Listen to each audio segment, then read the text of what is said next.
Good evening, and welcome to the regular board meeting for Romulus Community Schools. Today is Monday, May 8th, 2023.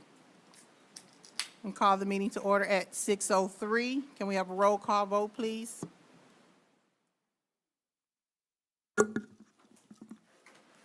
McCarthy? Here. Kennard? Present. Davis? Here. Piles present. Laster? Present. Ebbets? Present. Wester? Present. We have a quorum. Can we stand for the Pledge of Allegiance?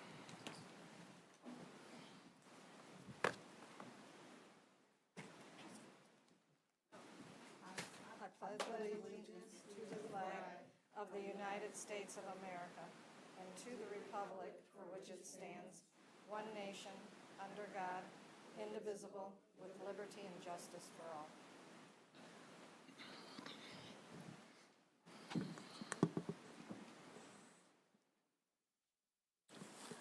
I move that the Board of Education accepts the meeting agenda as presented. Support. Madam President, I did have a question about the meeting agenda.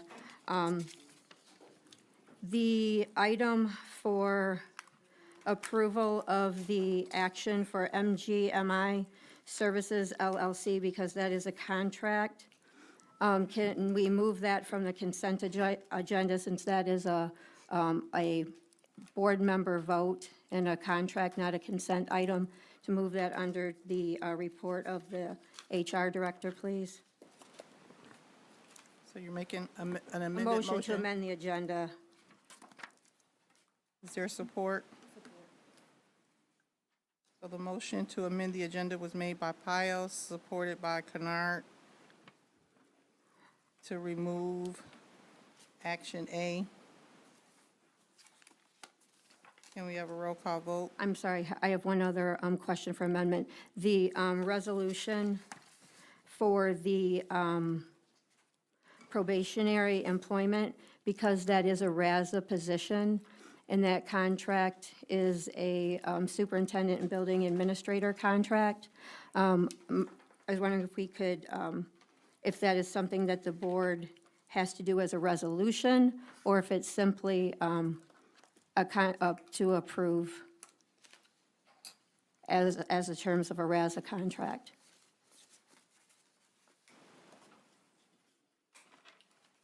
As it was signed.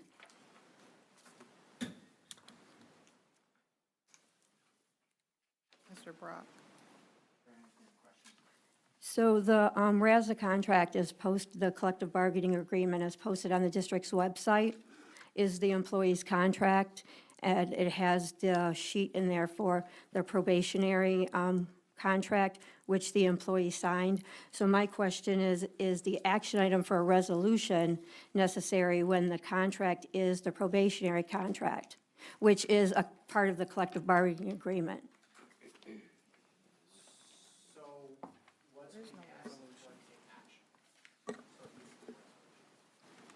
Okay. Right. Thank you.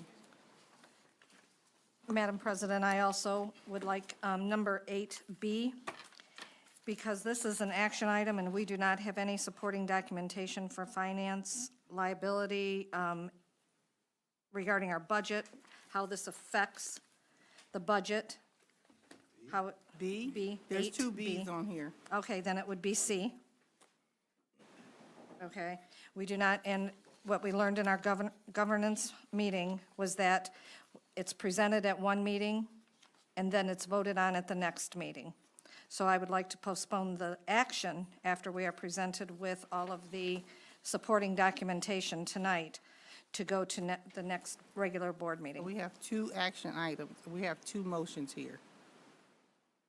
It's not just one motion. Okay, so I need, we'll take care of the first, my amendment to move action A for the service contract. And who supported that, please? That was Kennard. Thank you.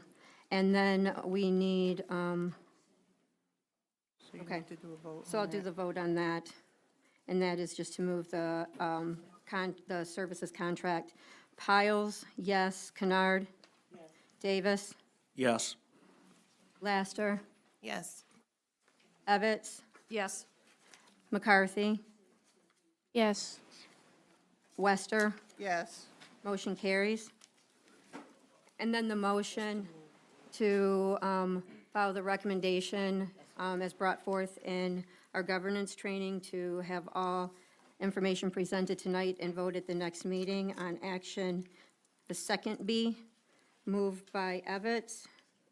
Who supported?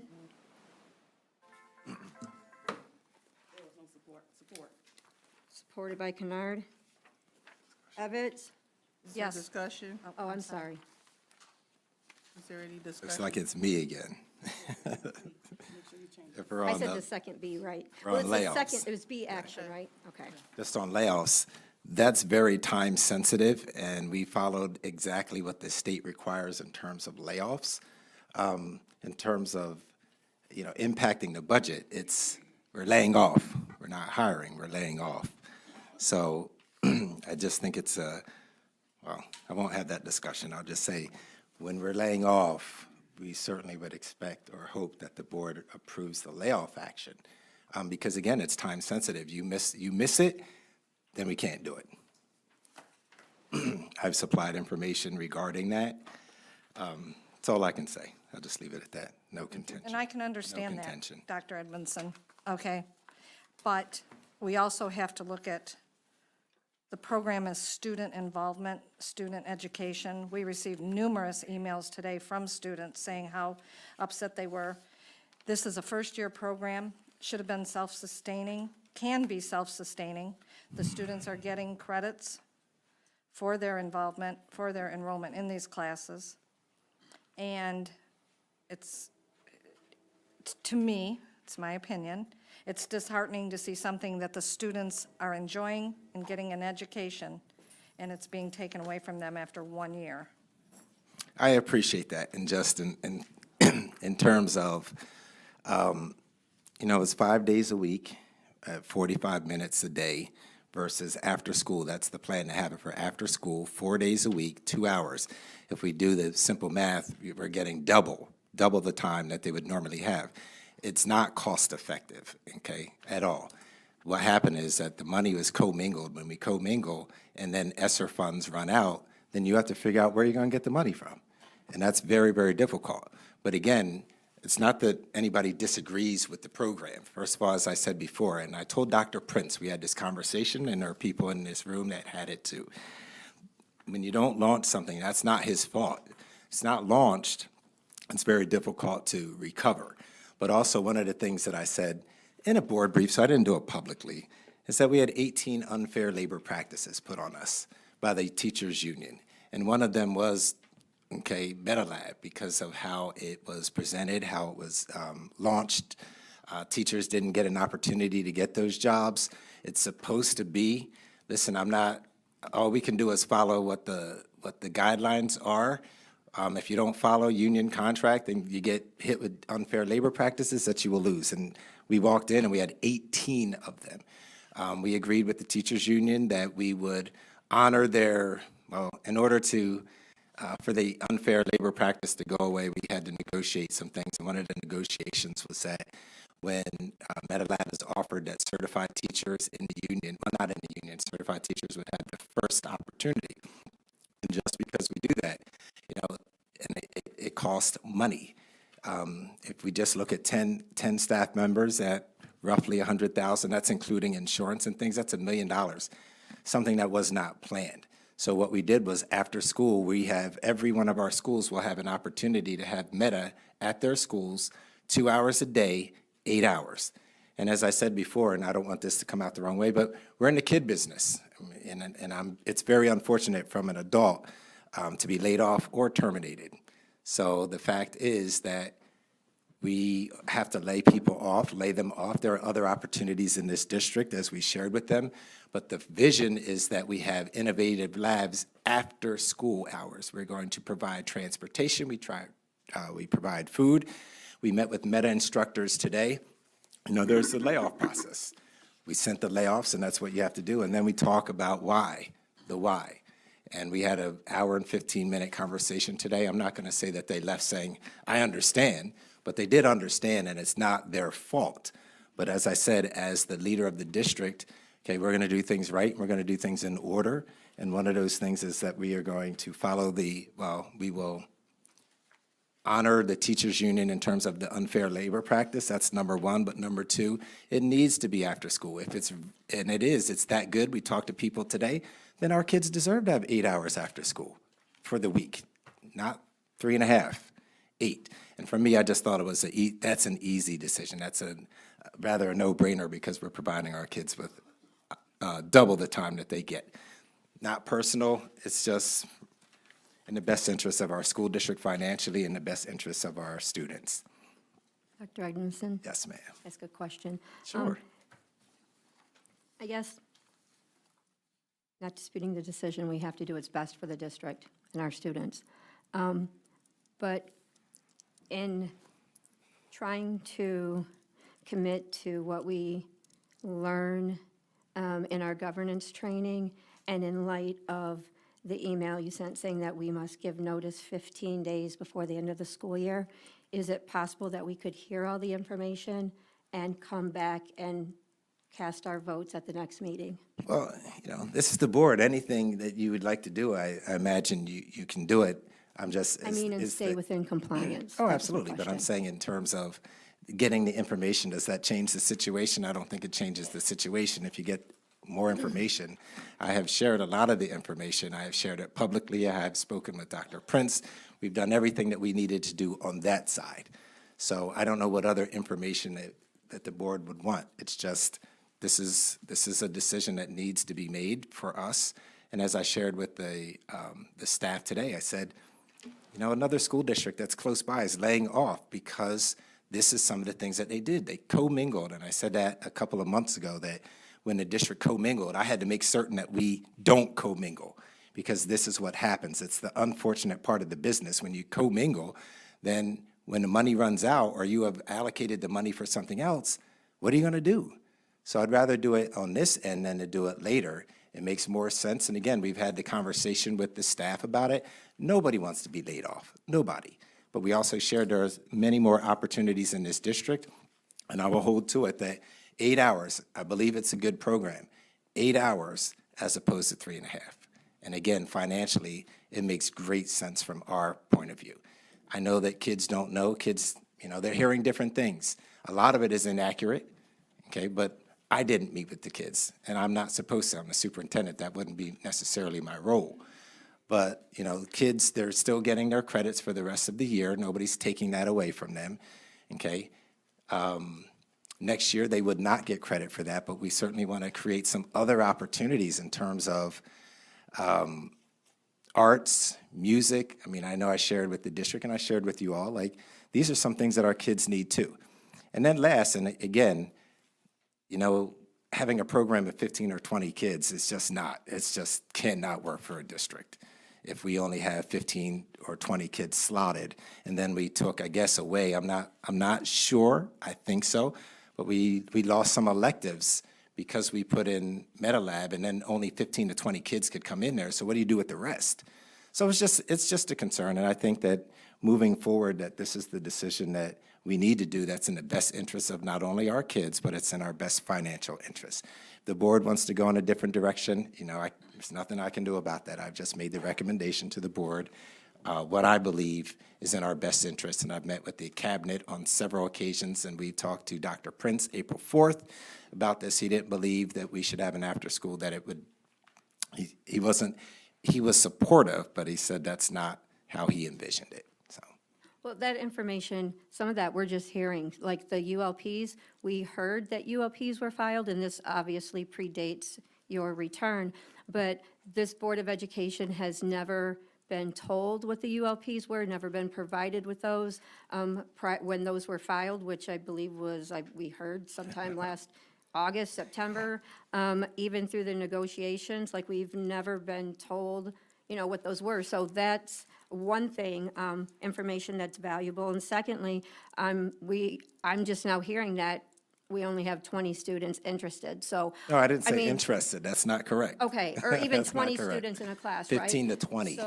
So, I mean, so, yeah, we didn't know that. So have students been given opportunity? If they're not interested, then no, we can't, right? If we don't have that kind of, and this board has talked before about eliminating classes that only have 6 or 10 or 15 students enrolled, but that was something Yeah. we talked about doing across the board.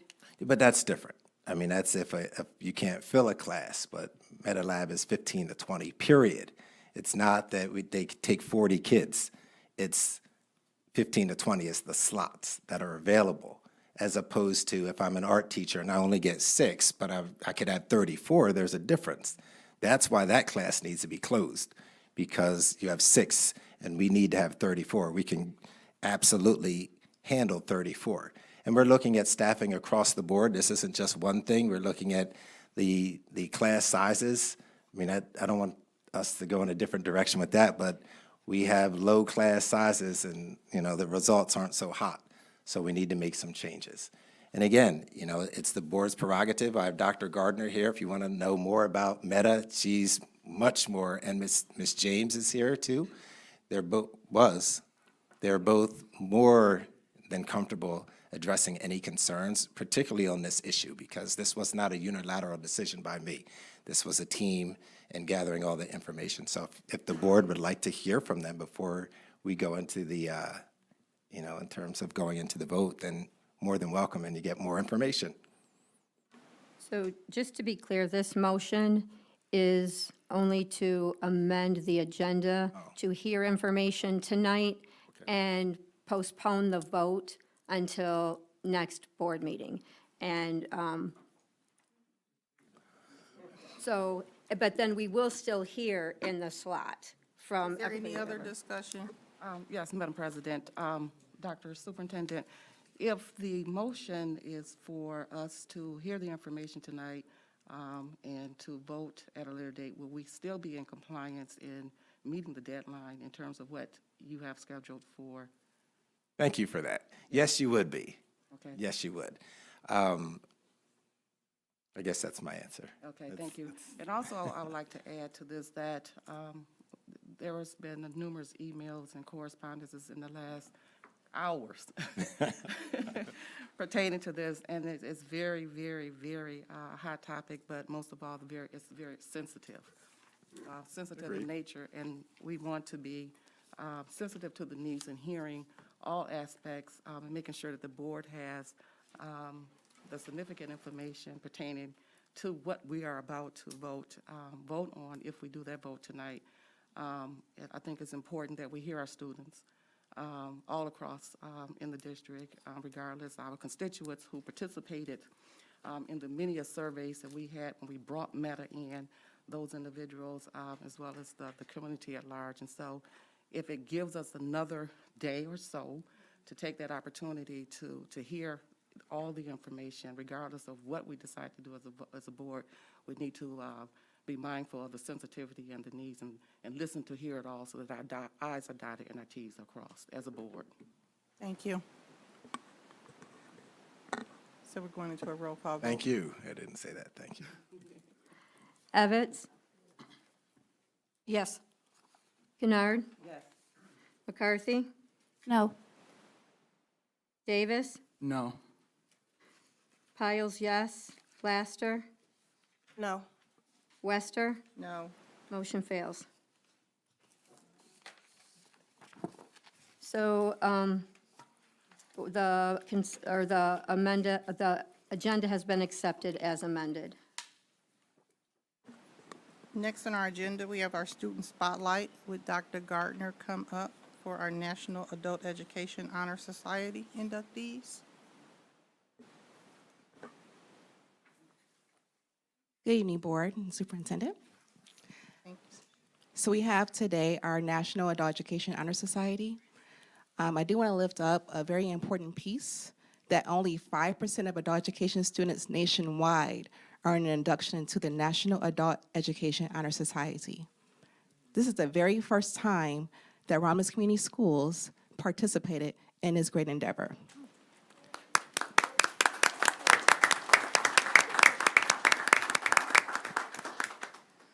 I want to share the criteria. To qualify, Each student must graduate this school year, maintain at least 30 hours of schoolwork per month while enrolled, take the post-tape test, and have a GPA at Romulus Adult Education of a 2.8 or higher. That is all the criteria to actually qualify for this induction. This year, we had 12 inductees, which is awesome. We have one in attendance with us, and I'm going to bring up our wonderful adult education coordinator, Wendy Gritchie, to provide that honor. Thank you. Marissa, do you want to come up? No.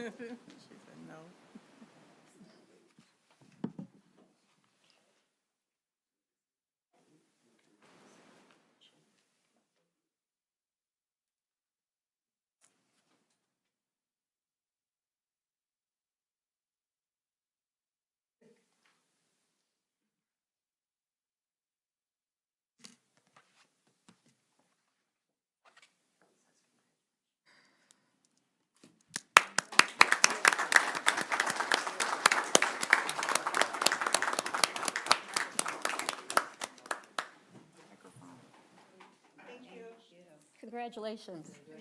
Thank you. Congratulations.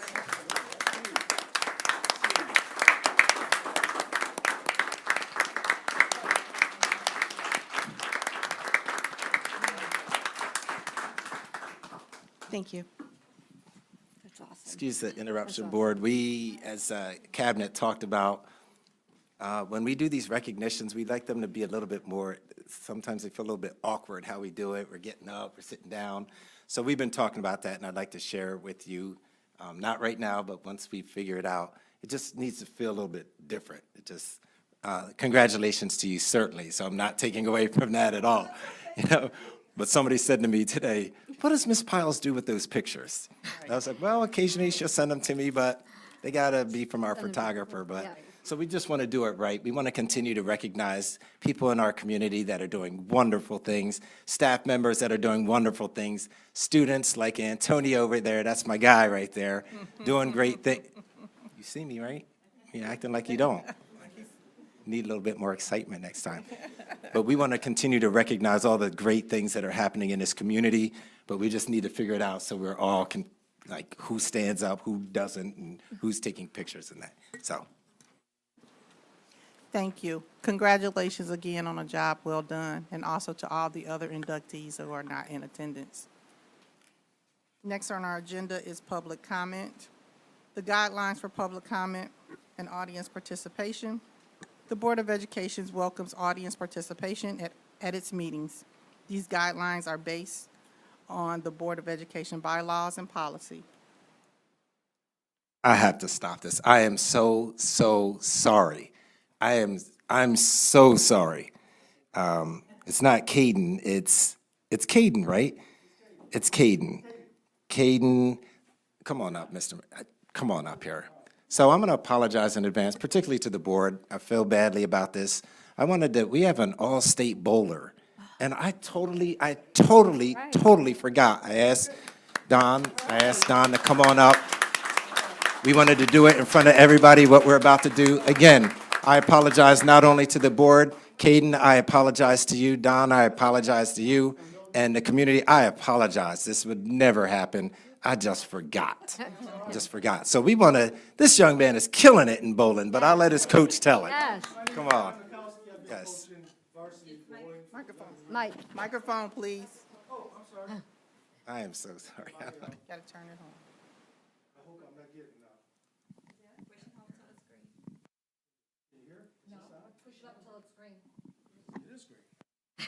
Hey. No. Yeah, I can talk loud if you want to. They have to. they can't hear you. Anyway, just to give you a little Yes, background, this guy's Caden Budai. yes, He's a second-year varsity bowler, yes, and doing it. he, academically, if you want to find him, look on our first page, because he's GPA. Good job. No problems there. And as a freshman, he missed the states by about, what was it, 40 pins or so? Something like that. So to give you a little overview of what you gotta do. We have 6 regions, so you take 60 bowlers, and you bowl 6 games. And then you come to the top 10. As a freshman, you just missed it. Oh, So, we got back to work, we practiced, he makes good use of his practice time. And we worked on that, we worked on what we needed to do, and so he made the cut this year as a sophomore, which is, not too many people do that.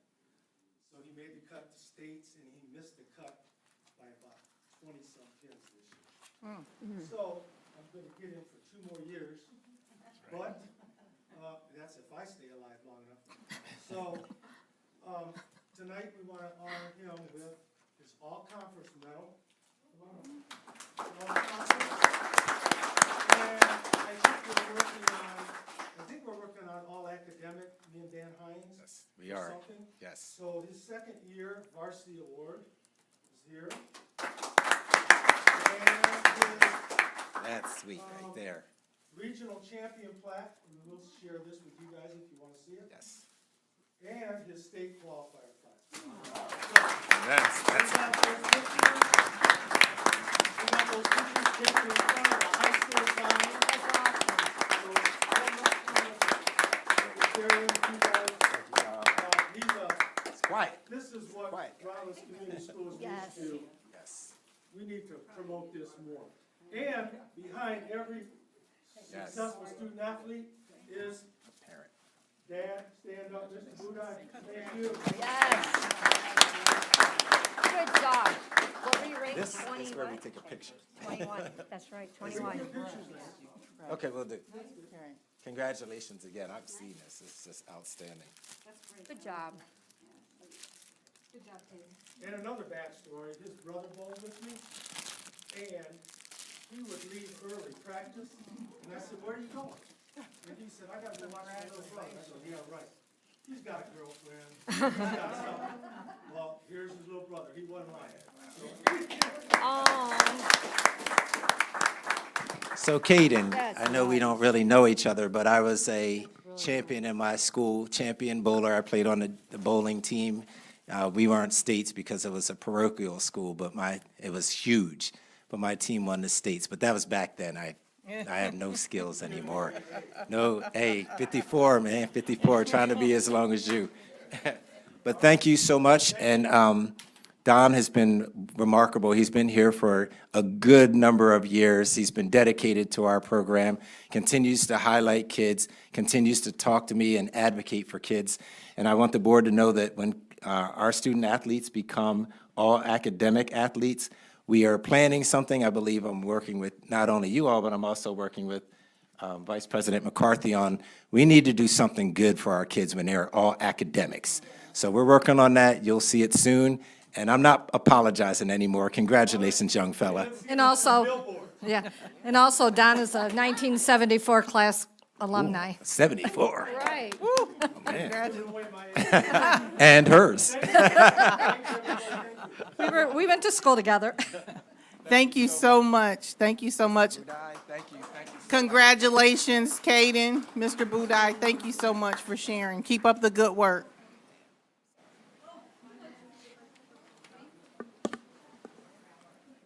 And now we're back to our public comment portion. The district encourages parents, students, and others to resolve issues at the building level whenever possible. The Board of Education discourages parents and students and others from addressing the Board of Education on issues that have not been processed in this fashion and will, in such cases, direct persons addressing the board to the appropriate administrator. Speakers must limit their time to 3 minutes. The board president will recognize all speakers. If we have anyone with public comment forms that need to be turned in, you can bring them up now so we can give them to our secretary.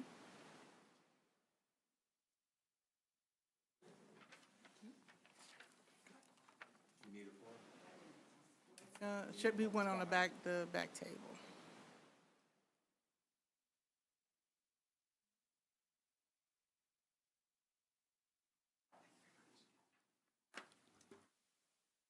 Persons wishing to address the board must complete a public comment form and submit it to the board president before the meeting begins, but at this point, we are doing this as we proceed.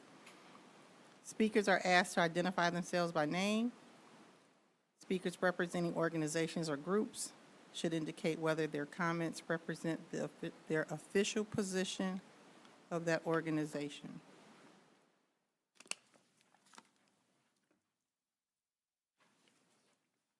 We can go ahead and start. If there was no others, I know Ms. Glenn is filling out hers, and she can bring hers up. We can go with our first person, please. Rita Hampton. Yes. Yes.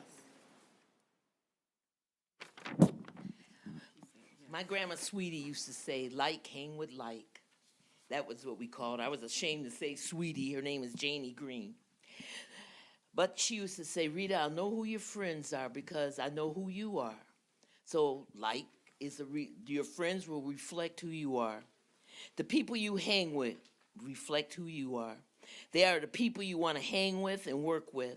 When you have the opportunity to select your like, people you trust, people with integrity, people who are honest, and people who do not lie, people who do not steal, people who want the best and have high expectation of students, people who share your belief, people who respect children and want them to be all they can be.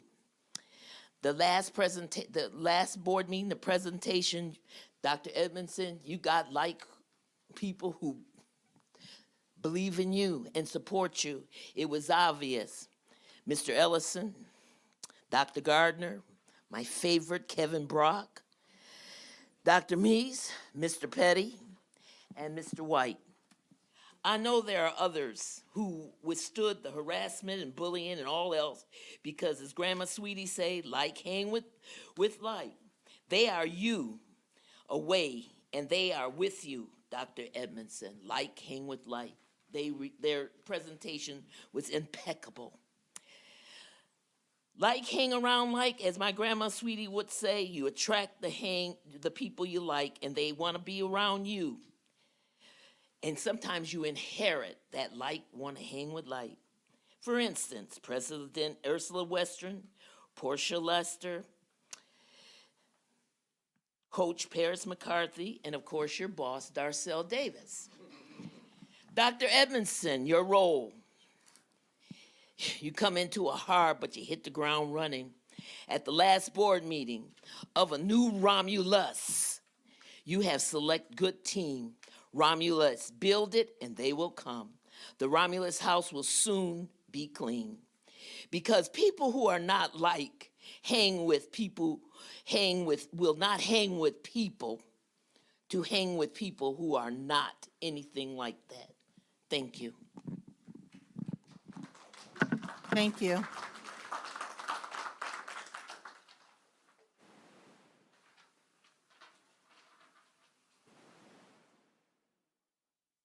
You're fine. No, you're fine. Is it me? Yes. Kimberly Glenn. Hello.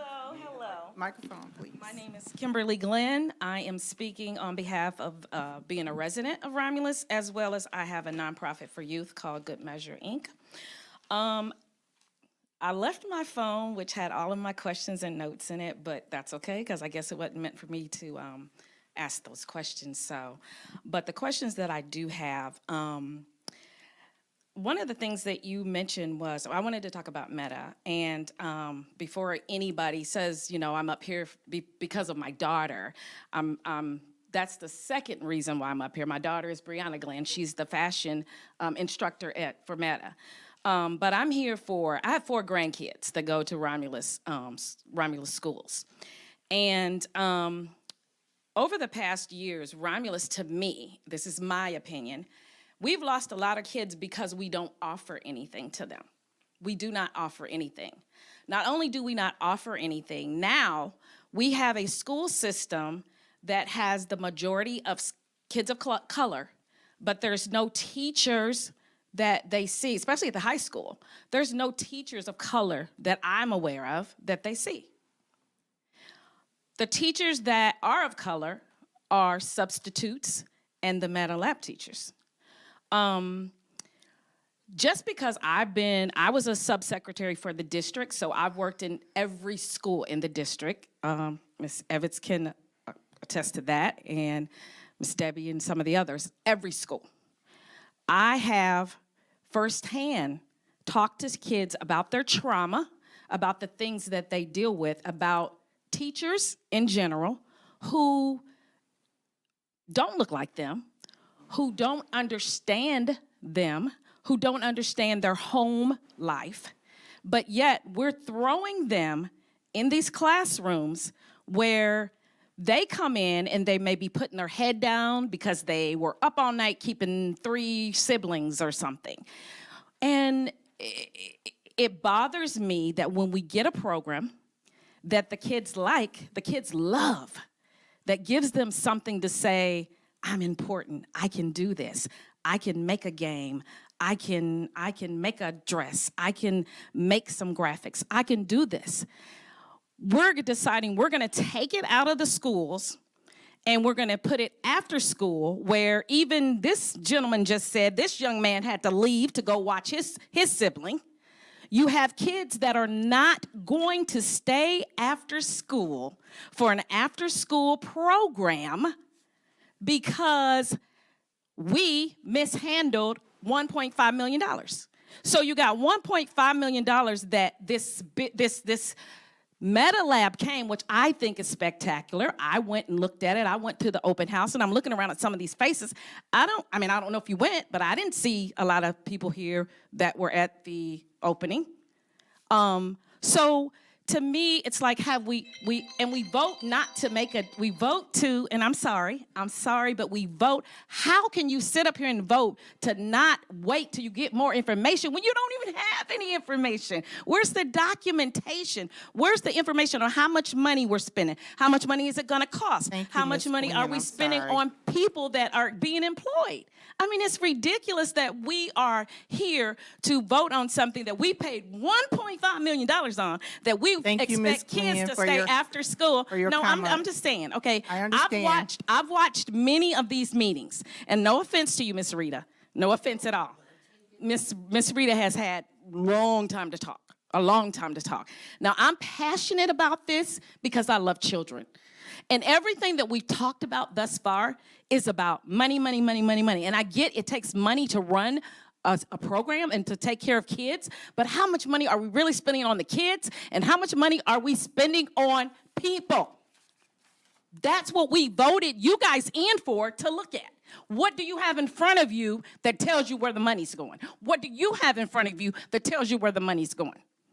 Nobody has anything. You didn't even know that there were 18 unfair labor practices, but now you heard it tonight. How many of you had that in front of you before tonight? I mean, it's to me, and for people to sit here and shake their head and say, oh, this program is not good. What do you know about the program? They were treated unfairly the day they walked into the schools. Teachers treated them badly. That wasn't their fault. The teachers were allowed to apply for the job. So when they say they weren't allowed, that's a lie. They were allowed to apply for the jobs, and they didn't apply for the jobs. So what is the problem? Thank you. I'm sorry, but I'm passionate about the children, not about people. Thank you, Ms. Glenn.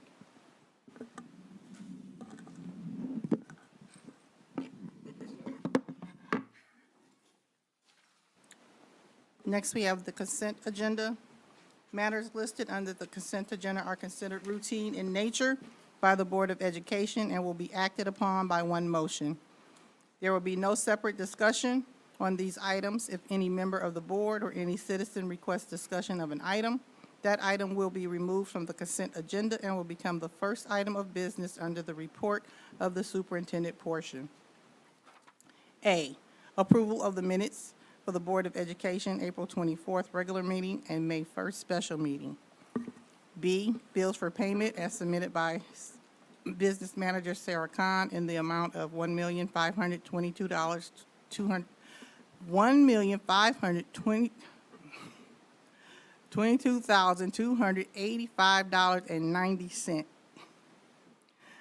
And we have approval of personnel actions as submitted by Human Resources Director Kevin Brock. The employment of Alexandra Feltz, special education virtual teacher at Romulus Middle School, effective 5/11. And Callie Waldrop, speech and language pathologist for Romulus Community Schools.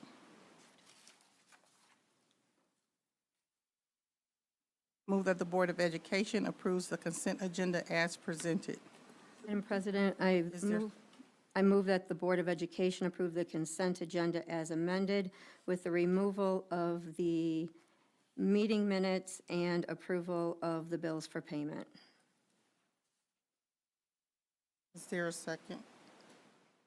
Second. To have a motion to amend the agenda by Secretary Piles and motion and supported by Trustee Kennard to remove the April 24th minutes and the bills for payment. Any discussion?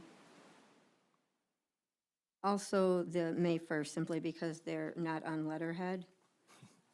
And that's not, and I heard, but, and I'm not being a stickler for contentious reasons, but I am being a stickler for professional. We're going to get there. So we're removing all the It was minutes. discussion, so I was commenting. I asked for discussion, and then you asked to take the other ones off. So I'm adding that to the motion. Is there a roll call vote?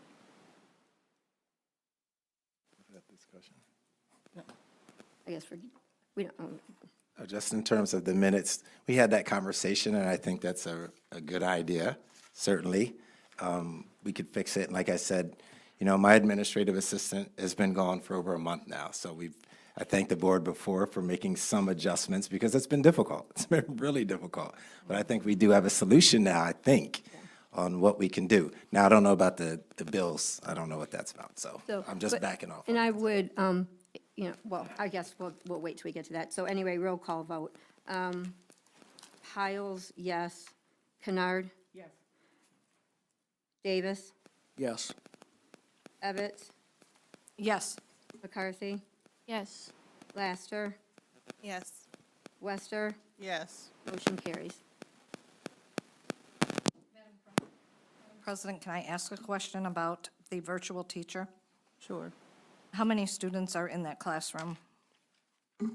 How many students at the middle school are doing that virtual class?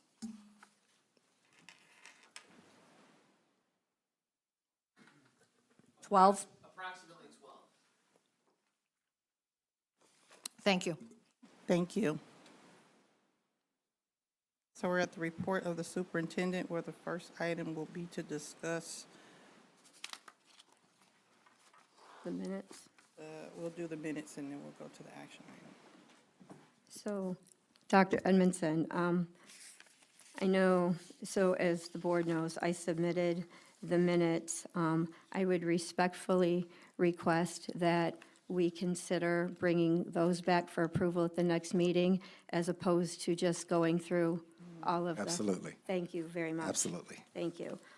And then my question, I'm sorry, we got a new board packet, which I very much appreciate, but I am a little bit discombobulated, or more than a little. My question is, and I thank you for, the bills for payment are now caught up through the end of April, so thank you for that. My question is, on this check register, which has already been paid, but on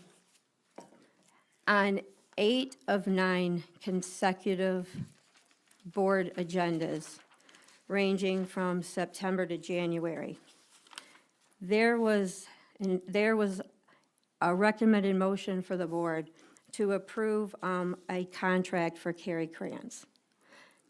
And those motions failed every single time they were brought to the board, over 5 months.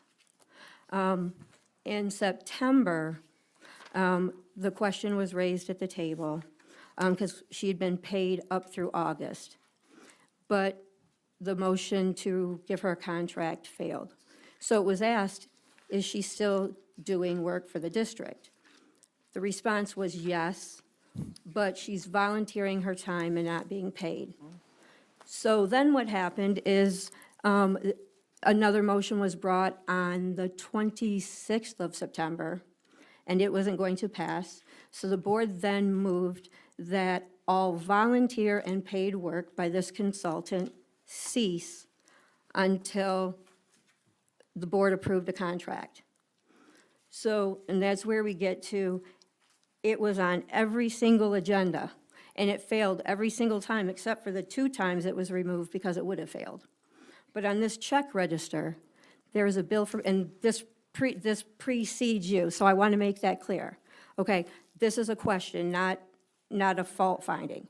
But on this check register, there is a check that was paid out, so it's paid, it's gone, for $36,000 or $38,000 to the same consultant that this Board of Education said absolutely no more. So in spite of our board vote, which should mean something, my question is, who authorized work? And the one thing the board agreed on, in spite of the no votes, is if there was ever an approved contract, all 7 members of the board, previous and current, wanted that person in the district. So my question is What happened? who approved it? What employees were interacting with her? Was she here? Was she virtual? And could we please see the invoices that were submitted? Sure. Mr. Brock and I can answer that question because when I walked into a lawsuit by Kerry Krantz, another one. So we went to our legal counsel who told us, you don't have a choice. The work was done. There is no such thing as volunteering. I didn't authorize the work. I didn't. The board did not. But the fact that she was doing work means that she was to get paid. So they made it very clear, you're not going to win. Told us you're not going to win. So Kevin Brock and I had that conversation about, can't do another lawsuit. Sure. Just pay her and let her, I mean, frankly, it was like, pay her and let her go. Just let her go. Right, But we it have to was- pay her. No, But we had, right. We have had to pay her, We that's had true. to. But she was paid up through August. So my question is, who Oh. allowed her to continue working from September through whenever? Could we please get those dates of when the work was performed? Because she was paid up through August, and beginning in September, this board Yes, I wanna- voted no every single time. So we've seen the invoices up through August, and she's been paid up through August. So what I'm requesting is the invoices in the total of 36,000 whatever dollars, who approved the work, what work was done, and the dates it was done, in spite of a continual failed motion. Yes, so, and I can answer some of that. Not me, I wasn't here. That one we can And I say. want to state that I on the do know record. who It was authorized not I do Dr. know who Edmondson, and I am authorized it. not at all Yeah, I know suggesting that who it was. authorized it, but honestly, I know we're not live streaming. It's tough to say that. I mean, you all put some people in place. I wasn't in place. You put people in place to make decisions. They made decisions, and they made decisions under the guise of, well, you know, you can do the work, we're not going to pay, you," whatever it was, and that's where we got caught. But it wasn't me, just so as the superintendent. That's why the board had made the motion to cease all paid and volunteer. But I do want to state, because I know I get very direct, but I do want to state that I am not at all insinuating, and I know for fact you had nothing to do Oh, with I this. know that too. Can I ask, you said we are not live streaming? I didn't think Did so, you are we? just say that? Are we live streaming? Why Okay. not? Our agenda says we should be live streaming. So, point of order, Madam President, if I may, I make a motion to amend the agenda, which will now require a 2/3 vote. Motion to amend the agenda to strike the language that we are live streaming the meeting. Is there support? Support. Motion by Piles, supported by Wester. Piles, yes. Wester? Yes. Davis? Yes. Kennard? Yes. McCarthy? Yes. Evans? No. Laster? Yes. Okay, so the motion was to strike the language from the agenda and the minutes. Thank you. So we need to do the vote for the minutes and everything. Oh, I move that the Board of Education table the approval of the minutes for April 24th, 2023 regular meeting and May 1st, 2023 special meeting until our next regular meeting. Support. Moved by Piles, supported by Davis. Piles, yes. Davis? Yes. Kennard? Yes. Laster? Yes. Evans? Yes. McCarthy? Yes. Wester? Yes. Motion to approve the bills for payment as recommended by Business Manager Sarah Khan. That was the motion for the minutes. Right, and now the bills for payment because I removed them. Support. So motion by Pyle, supported by Wester to approve bills for payment. Piles, yes. Kennard? Yes. Davis? Yes. Evans? Yes. McCarthy? Yes. Laster? Yes. Wester? Yes. Motion carries. So Secretary Powell, since we're on, aren't we on, Go ahead. no, aren't we on superintendent now? I thought- But I still have another. Oh, okay, I'm We- sorry. We removed the action item for the MGMI Services LLC contract. So we need to bring that forward. The motion was to move it under Human Do Resources, it on though. Human Resources? Yeah. Okay. Excuse me, I didn't hear that part. Okay. So for Trustee Piles, Secretary Piles, do you have a question for me I just want to know so I make sure I answer it, okay, about who authorized? That was your question, okay? I do know who authorized. I don't know if it was authorized intentionally or they allowed the person to continue to do work, okay? But that's the issue at hand. And all I can say is I wasn't here. I do know who did it. You have a superintendent that can make that, they can make that call, not against the board's wishes. I'm not saying that, but I'm just saying that those things happen. But I'm asking you, do you all know what I'm saying? I don't want to put So somebody out I there. will say you this know? because it would then become a personnel issue. We should Right. not say it in Right. open meeting. But because it is a personal issue and it would be in direct defiance to Yes. their boss, we need to, You wasn't their boss at that time. we voted in January. But, and this was continued into January. But that's why we need to see invoices. But yes, if you could please provide an update Sure. and invoices, that would be appreciated. Thank you. Sure. We good. We're at my report, so we're gonna amend it a little bit, but I think it's important to address this, the live streaming. I don't ever want to put our district in the position it's been in for the last 16 months, where we have put some things out there to the world to see. We're working hard to overcome that. So, I've made that decision. Okay, I'm like, we don't have to. It's not COVID anymore where we have to. But I just feel like once we get some cooler, calmer people, and, that as a board, we are cooler and calmer too, I've made that decision. I'm sorry if you feel that it's wrong. I feel like it's right, that we're on the right track. So, we'll get to a point where we can absolutely do that. But for the last 16 months, it's been hard. It's been hard to go around the state, and the things that I hear in this field and others and people in this room that have heard, it's not that positive. I think based on the workshop that we had, I think we're on the right track. I believe that we're absolutely on the right track, making amends. I'll say, I'm not going to speak about anybody else, trying to make amends and trying to move the district forward and doing things a little bit differently than were done before with you all. That's just where I stand with that. And again, I apologize. There are some times where I'm like, yeah, I think we're ready. Then there are other times I'm like, I just don't want to air that, and I don't know what's going to happen. And that's the fear. Public comment and some of the other things, I just don't think that's been good for our district. I think, we'll be ready for it soon because I think we're getting there. And I think even the community is calm. They've been through a lot, because of the past. So I just want to share that, if you feel differently and we want to roll the dice and put it out there, then we will. Then we suffer the consequences for that as well.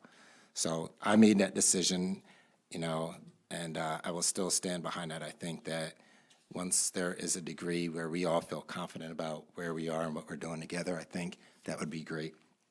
That's it for that. I wanted to thank the board also for Monday. That was a needed workshop. I'm looking forward to the next 4 or 5. I mean, it was good. It's a lot of emotion at the table, and I think that was really good, and I thank you because I felt good when I left. I felt good, like we're in the right direction. So I just wanted to thank you publicly so that people could see it too, that I'm pleased in the directions in which we're headed. Next, the reorganization, we worked really hard on that, and we've shown you most of it, and I put something in a brief for you all just to kind of get to know. We are absolutely headed in the right direction in this district. Curricula-wise, professional development-wise, creating positions that make sense. They all make sense, and I was kind of laughing that people like to go back to the year 2000, 2001 and say things were great. They were great here because things were in order. Things were in order in terms of departments, having the support that we need in terms of instruction. We need the support. I think we're in a good place. I think the things that we are sharing with you and will continue to share with you, we are absolutely on the right track. We have the right people in the right seats, and those that aren't, we're moving their seats, and we're also giving people an opportunity to join us, but some have declined. I'm all right with that. So I just want to tell you that the vision is what you saw, and everything that's on there, I believe that we can accomplish.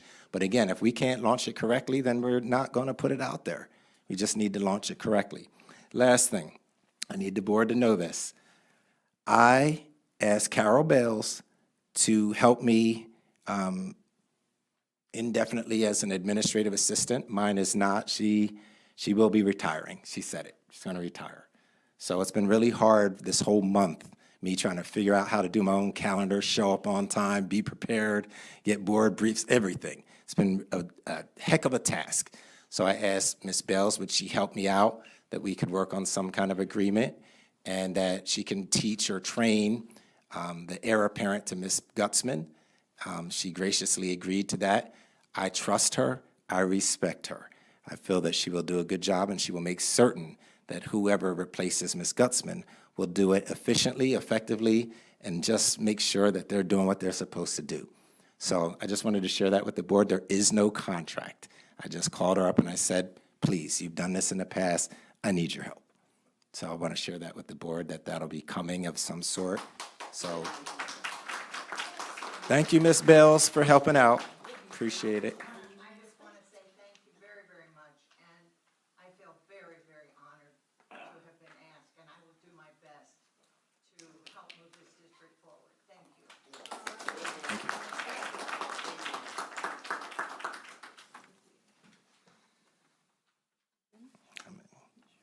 I'm positive.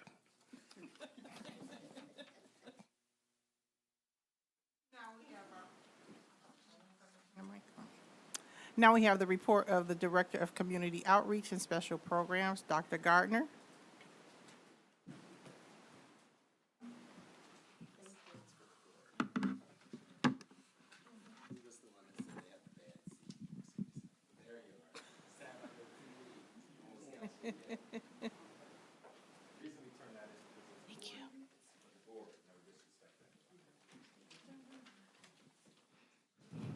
Hello again. So I do have a presentation added to my update. So the first thing we want to do is give an update on our 6th grade model, the STEAM Academy and Service Learning Institute. For this presentation, I'm actually going to have Mrs. Saylor, known as Ms. James, and also Ms. Edwards to join me for the presentation. I'll call them up shortly. So I have a list here. These are all of the district members who have worked on this presentation collectively. Text messages, meetings, phone calls, and some. So I think it's very important to always have this at the front of our mind, our leadership mission and vision that was shared by our superintendent at our last meeting.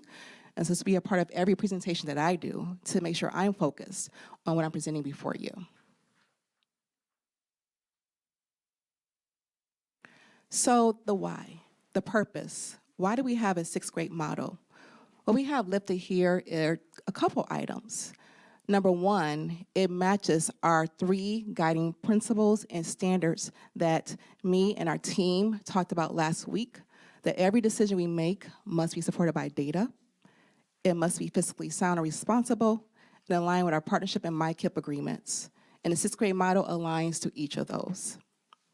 We also want to make sure we have educational options for our high-performing students. It's been shared, there's been many, many, many years since we actually focused on them. And so this model will allow us to do that.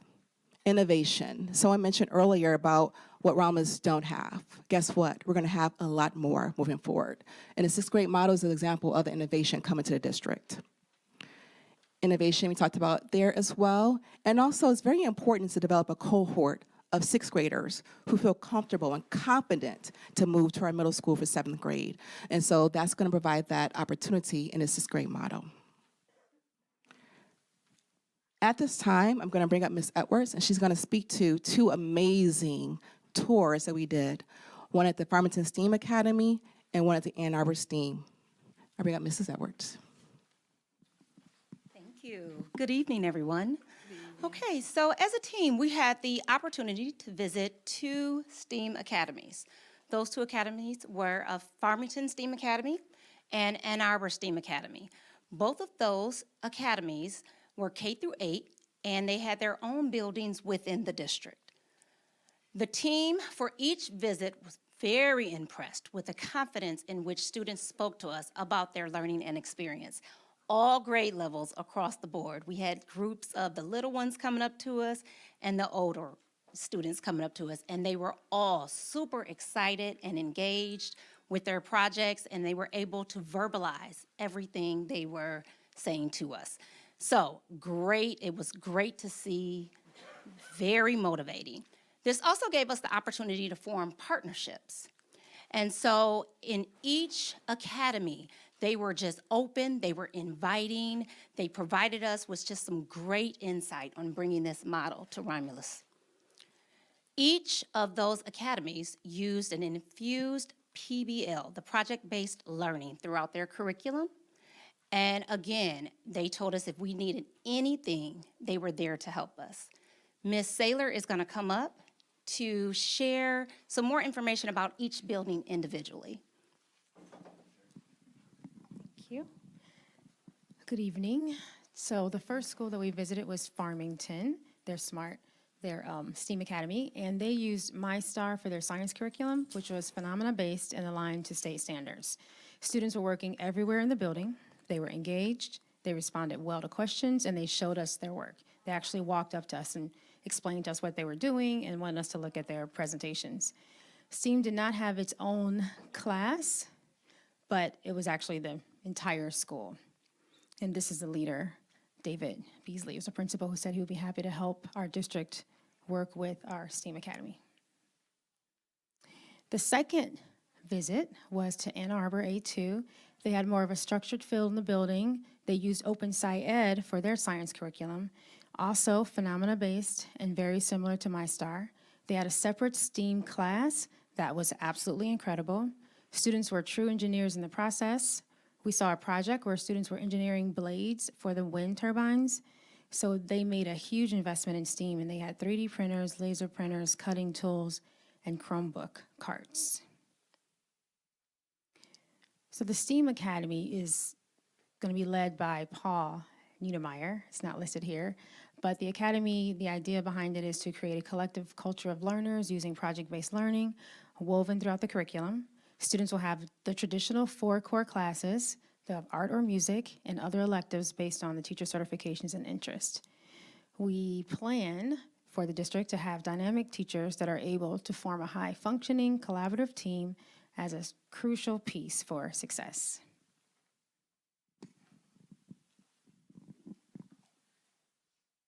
Thank you, Mrs. Saylor. So the next component of our sixth grade model for the board, I'm facing you all, is the Romulus Service Learning Institute. And so these are the key principles of the Service Learning Institute: trust, respect, and a place of learning. And that will be drilled into the students' heads, not only just speaking to them, but showing them, modeling for them. That's a key piece. And so right here, we just have a high-level overview of the service learning model. One thing I want to bring to your attention is the word project-based, because you heard that with the STEAM. So there are some similarities. Although it's not science, technology, engineering, we're still having project-based learning in our Service Learning Institute as well. Community service is going to be a key piece. And something that's brought up later on is character education. Building great citizens is also going to be very important. And so there's going to be thematic units for the entire middle school, where the 6th grade will actually have those hands-on experiences. Some examples are down below: a health and wellness focus, safety focus, technology focus, again, another correlation to the STEAM Academy. We want to make sure our 6th graders, although they're in these 2 different pathways, they still interact. They still are one cohort, one Romulus. And so how do we do this? And so what we are actually going to do is have a systematic way to ensure that we have all hands on deck by having a project management for success and fidelity. We're not going to haphazardly do this. Oh, let's do this. No, it must be systematic, streamlined, and focused. In order to do that, we have all of our departments in the district that have a hand in the success of this model. They're called work streams. We have about 20 of them. You see some listed here. We have the teaching, learning, professional development, human resources, facilities, security, furniture, partnerships, technology, are just to name a few. We've already started meetings with them just last week, each and every department, for them to determine, what does my department have to do with this model? Well, we must have technology. We want smart boards, Chromebooks. We must have food. We must have teachers, so we have to have human resources involved. We must have the facilities and the great furniture to reflect what we want for our students. So this model has multiple meetings individually with departments, and we bring them all back together to give an update on a regular basis, to show us where they are, to have that project management system for status updates. So you can say, okay, are we on track? Are we off track? Do we need some assistance? And being proactive as opposed to reactive. And I want to thank Mrs. Edwards, Janelle Edwards, and Mr. Niedermeyer. They have been holding those meetings on a regular basis. I know they've already met with data, special education, transportation today, and one more. Am I missing one? Finance. And technology. The first one. So those meetings have been very robust because it's now, again, an all hands on deck in a systematic process. How? We have a template. I love templates, I'll tell you that. This keeps me on track. So this template here, I'm going to ignore that. It's a task management template that I've used in the past. I have an experience in project managing when we open new buildings, close new buildings, new programming. And so the first column deals with the task. We have a milestone.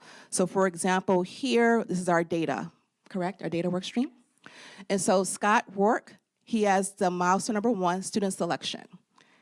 Underneath that are smaller milestones to get to that bigger milestone. And as you see here, we also have the work stream lead. So Scott is the work stream lead. Some departments have a secondary support, like Bill can't do it all, so he might have someone else secondary to help him. Our next column right here is actually, when you look at it live, it drops down. So the green, color coding is another thing I like. So green is on track. You have another code that's off track, at risk. So it basically let us know on a weekly basis when we meet with them, where are we with each of these smaller milestones in order to hit the bigger milestone. Then we have our dates. We have our dates here, any notes. And it's color-coded. So milestone 1, student selection. Milestone 2, data needs beginning in the fall. And what does that take? So these are the things that we're going to use on a weekly basis for every department to hold them accountable to reach our goal. So it's not a Dr. Gardner's thing or Dr. Edmondson thing or Mr. Brock thing or a Dr. Meese thing. It's an entire district thing. And this shows us and holds us accountable. So this has been very successful. You see down at the bottom, each of the departments have their own tab. So when it's live, when it's time for after-school activities, you'll click on it, it'll just be their page. When it's band and music, it's just their page. And on counseling, just their page. That scheduling piece is very important. So this tool has been very successful.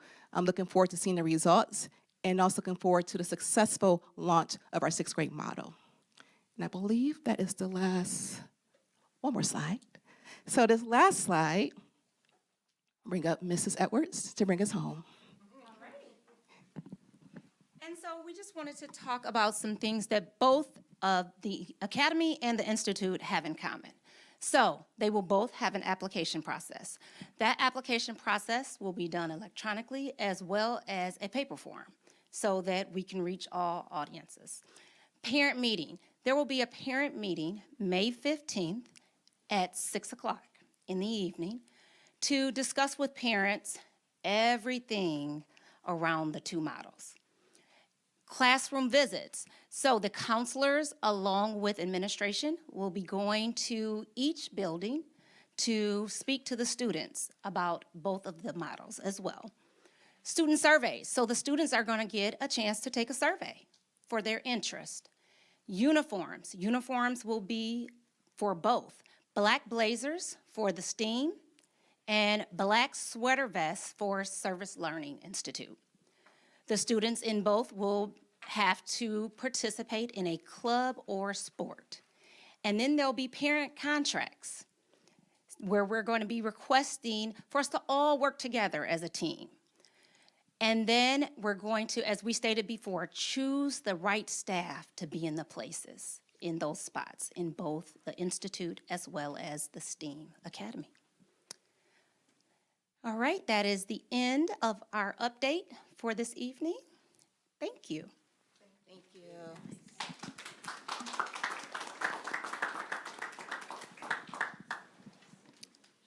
Should I take questions? Or any questions? Are there any questions for anyone? What's the difference in this and the Meta Labs? Our students have, the Meta Labs are in place. They are project-driven. They have their academics right along with it. You say you visited 2 schools, or 2 buildings. Have you visited the Meta Lab buildings, districts where they were mentoring us? They were supposed to mentor us and help us get to the place where we should have been. Instead, it was put aside and not visited, and they didn't mentor us by a lack on our part. Okay, so what is the difference in some of this STEAM versus the Meta Labs? So you asked like 2 questions and Okay. all that. I'll start with the first one. Okay, Number 1 difference is we'll have certified teachers in our STEAM. I'm going to answer that, number 1. So our STEAM model, again, these are teachers within Romulus, not outside of Romulus, that will be certified in their actual specific subject or multiple subjects. So that's one thing that's different. Also, this is about our 6th grade model. So one thing that was not lifted up is, unfortunately, it's changing now. Our middle school has a very negative narrative. And so for the 6th grade model, we're actually looking at and serving those families and those students who are scared to go to our middle school. So it's more so about our about our students.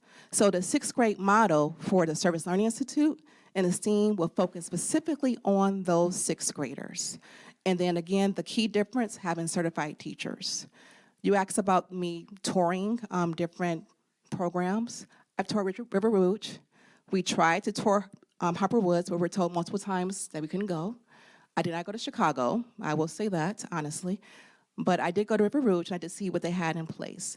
I'm not saying Meta is bad. I see some great things every day when I visit the classrooms, just on Friday.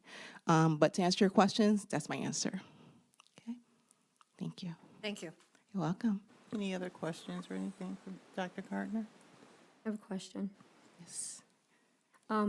So thank you for that information You're welcome. first. Thank you.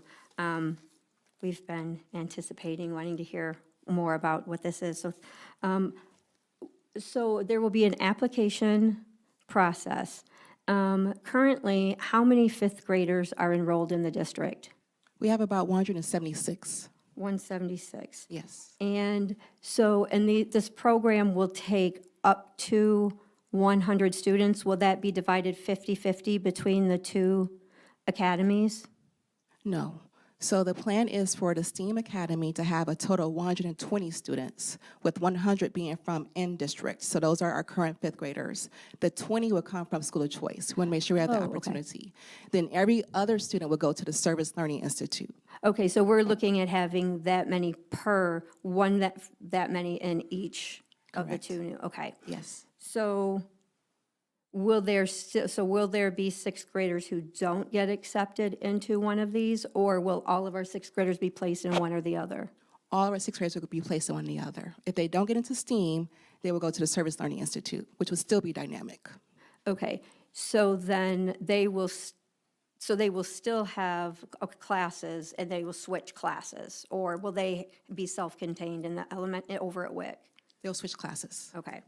So my last question is, the staff that ends up teaching at WIC for the STEAM Academy, a lot of our teachers will teach middle school teachers teach multiple grades.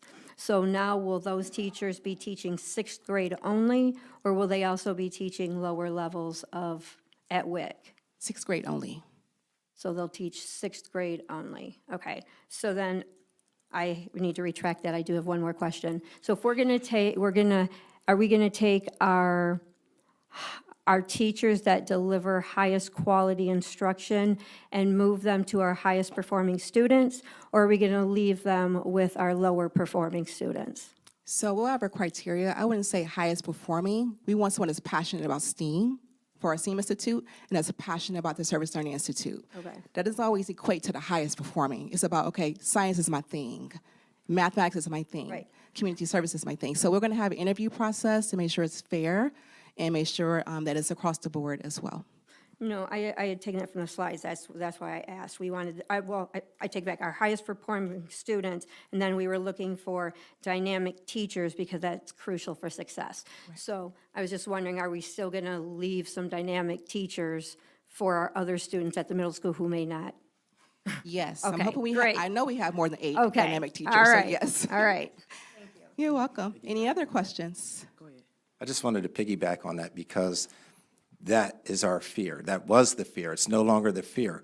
One is not, you don't get in, we just throw you over there. Parents have to choose which one do you feel is best for your child. One doesn't have better teachers than others. It's just that, hey, maybe I want to do STEAM. Personally, I like social studies, so I wouldn't be at the STEAM. I like social studies and English. Y'all can have that. I'd rather be teaching at the Service Learning Institute, and I grew up doing service, so I'm going to come up with some ideas on what we can do. But no way should anybody think that this is just going to be, you don't make it, so we just drop you off to the middle school. Absolutely not. And we guarded against that, that you don't just get to apply for STEAM. You have to apply for either. Now, the problem becomes, what if you don't apply, period? Well, you're going to. You have no choice. Right. That we're going to have to sit you down as a parent and say, listen, you got to make a decision. Both of them are good. So we're working on some things. Tomorrow, we're doing a commercial. We are doing a commercial with both leaders, and Dr. Gardner, myself, and Mr. David Thompson, who's going to talk a little bit about the ACES program and how we needed to move our ACES program into something that had teeth. So we're going to do that commercials. Those will be coming out. But I am adamant that there's not going to be, we've seen it in other schools. You don't make this, so you just throw somebody in something else. We're not doing that. And that's why we have, the sweater vest and the black blazers. I mean, we want kids to feel like they're in a good program. No matter which one they go to, they're in a good program. And there is something that's different. I think in the service learning, they are switching, I forgot what it is. It's going to be a team teaching yes, model, team teaching. which is actually a true middle school model. It's supposed to be a team teaching. One thing I'll lift up as well, so before we actually met with our individual departments and work streams, we had an all work streams meeting. And we wanted them actually, I'm going to use the term poke holes. Okay, push back on this model. What do you see is a potential consequence? And one thing one of the members lifted up is about that. How do we not make STEAM like this golden opportunity in Service Learning Institutes like a dumping ground? Right. That's why making sure we know that each program is dynamic. So that's so critical, and we are being very intentional about our language, intentional about our rollout, our launch, our publicity of it, to make sure that both programs shine for our students. And for our board, I mean, we're very excited, and we've had teachers that have applied for both. So it's not like everybody's like, run into STEAM. That would be misinformation, not at all. There are some that want to go here, and there are some that want to go here. And like I said, I would have no interest in STEAM personally or professionally. I'm a social studies and English guy. That's where I want to go. So we've asked people what would they like to do, because we need buy-in. You just don't want somebody to be there, as we've been talking about passion all day. You don't want somebody that doesn't want to be there. Okay, we'll figure out where they're going to go, but they're not going to go into a program that they don't want to be in. So we're on that now as well. So I'm excited about these visitations. I will not be at the first one. I'll be out of the country. But the other ones I'm going, I'm excited to push this. I'm excited about what we're doing, very excited. So can I ask a question? There's sufficient room at WIC to hold this many students, along with the kindergarten through 5th grade? Yes. So I know you're dying to answer that. Go ahead. So it's So that's yes. what I want to know. Great question. Thank you. Yes. But, and so it said WIC the principal is going to remain over that, or Mr. Niedermeyer? What is going to be the hierarchy? Yes. Okay. So let me start with, we wanted to make certain that we have the space. Frankly, all of our buildings are underutilized. Maybe one is not, but I think the rest are underutilized in terms of space. So we were all, as Dr. Gardner said, like, this has been hands-on. All of us are in this one. From the beginning, we were all talking about it in cabinet. What could it look like? Where could we have it? And Bill was like, or Mr. Gardner. Bill, Mr. Garland was like, Billy. Mr. Garland was like, WIC is the best place because we can have a whole wing to themselves. So we went and we actually visited those wings. Niedermeyer came last, but we all went first to see what it would look like, and we've had conversations. Excellent question. I'll say this in terms of that. Co-principal is probably the worst thing you could ever do to somebody in their career, is to make them a co-principal, because kids play you, okay, and your staff plays you, who they like better. So we have, at this point, the principal of WIC will be responsible for K-5. And Mr. Niedermeyer, with the assistance of Miss Saylor, formerly Miss James, will be doing the 6th grade. We had the conversation, because these are great questions. But what if the elementary principal is absent? Well, you usually have a lead teacher when you're absent and you don't have another principal. We don't want to commingle, but they have to figure out. So they're working on, right now they're working on furniture design together, because I don't want it to be like STEAM's just steamrolling. That was the word I used today. You're not steamrolling the folks at WIC. We're not doing that. So there's collaboration that we are forcing them to have the conversation together and make some decisions collectively. There is no unilateral decision whatsoever. So that's the thing right now. Each person will be responsible for his or her program.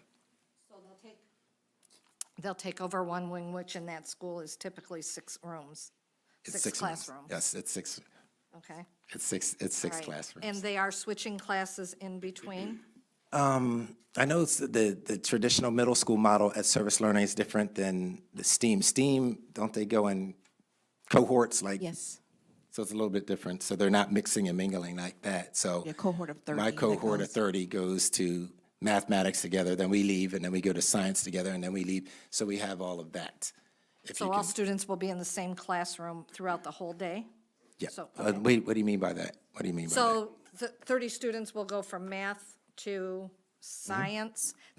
So they will stay together the whole day? that Yes, group? yes, So you'll yes. have a class of Yes. 30? Kind of like a cohort model of 30. Yeah, okay. So they can be supportive of one another. And then again, another option is for those parents that don't want that and say, listen, I want my kids to have the same 2 teachers and mesh with other, we have that option too. So we get to choose, and we want our parents to be informed. It's the number one thing, be And the informed. SLI will be at the middle school? At the middle school, 2nd floor only.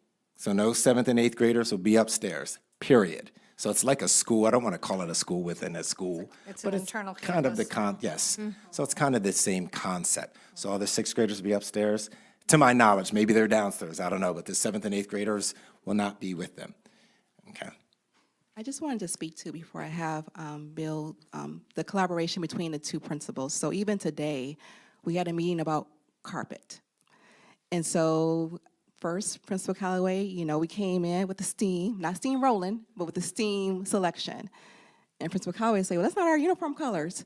So we came to a compromise. The majority of the media center would be what Principal Calloway selected, but we have a nice section that's for the STEAM. So that's our compromise. And Paul's like, okay, it's about, as we talked about in Ann Arbor, it's not about the furniture and the carpet, it's about what's happening in those classrooms. Those students are being engaged. So those are the type of conversations. You were talking about transportation, the scheduling, to make sure it's a collaborative experience from the beginning. Because if you don't have a collaborative from the beginning, it's gonna be some issues, and we don't want issues, okay? Madam So that's what President.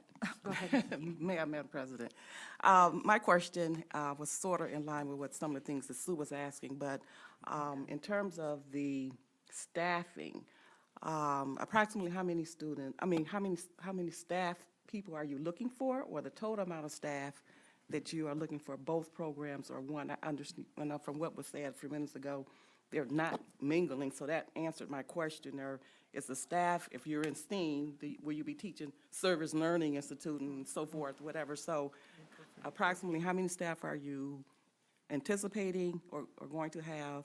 I understand also some of them are already internal, and perhaps you'll be looking outside. So what are your expectations in filling that?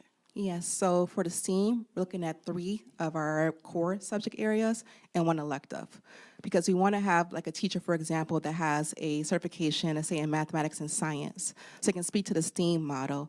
For the Service Learning Institute, in order to have those teaching, tag team teaching, we're looking at, I'm going to say up to, let me see, maybe 4 to 6. That's still being finalized because we want to make sure they have a partner in order to actually teach it. So we want to have an ELA teacher and have a mathematics partner, a science teacher and have a social studies partner, and have electives at both programs. So we may have the same band teacher that goes from WIC for the STEAM Academy over to the middle school for the Service Learning Institute, arts at both of them, and other electives as well. But for our core, and based on the models that we've seen, it's really like just 3 core subject areas and 1 elective.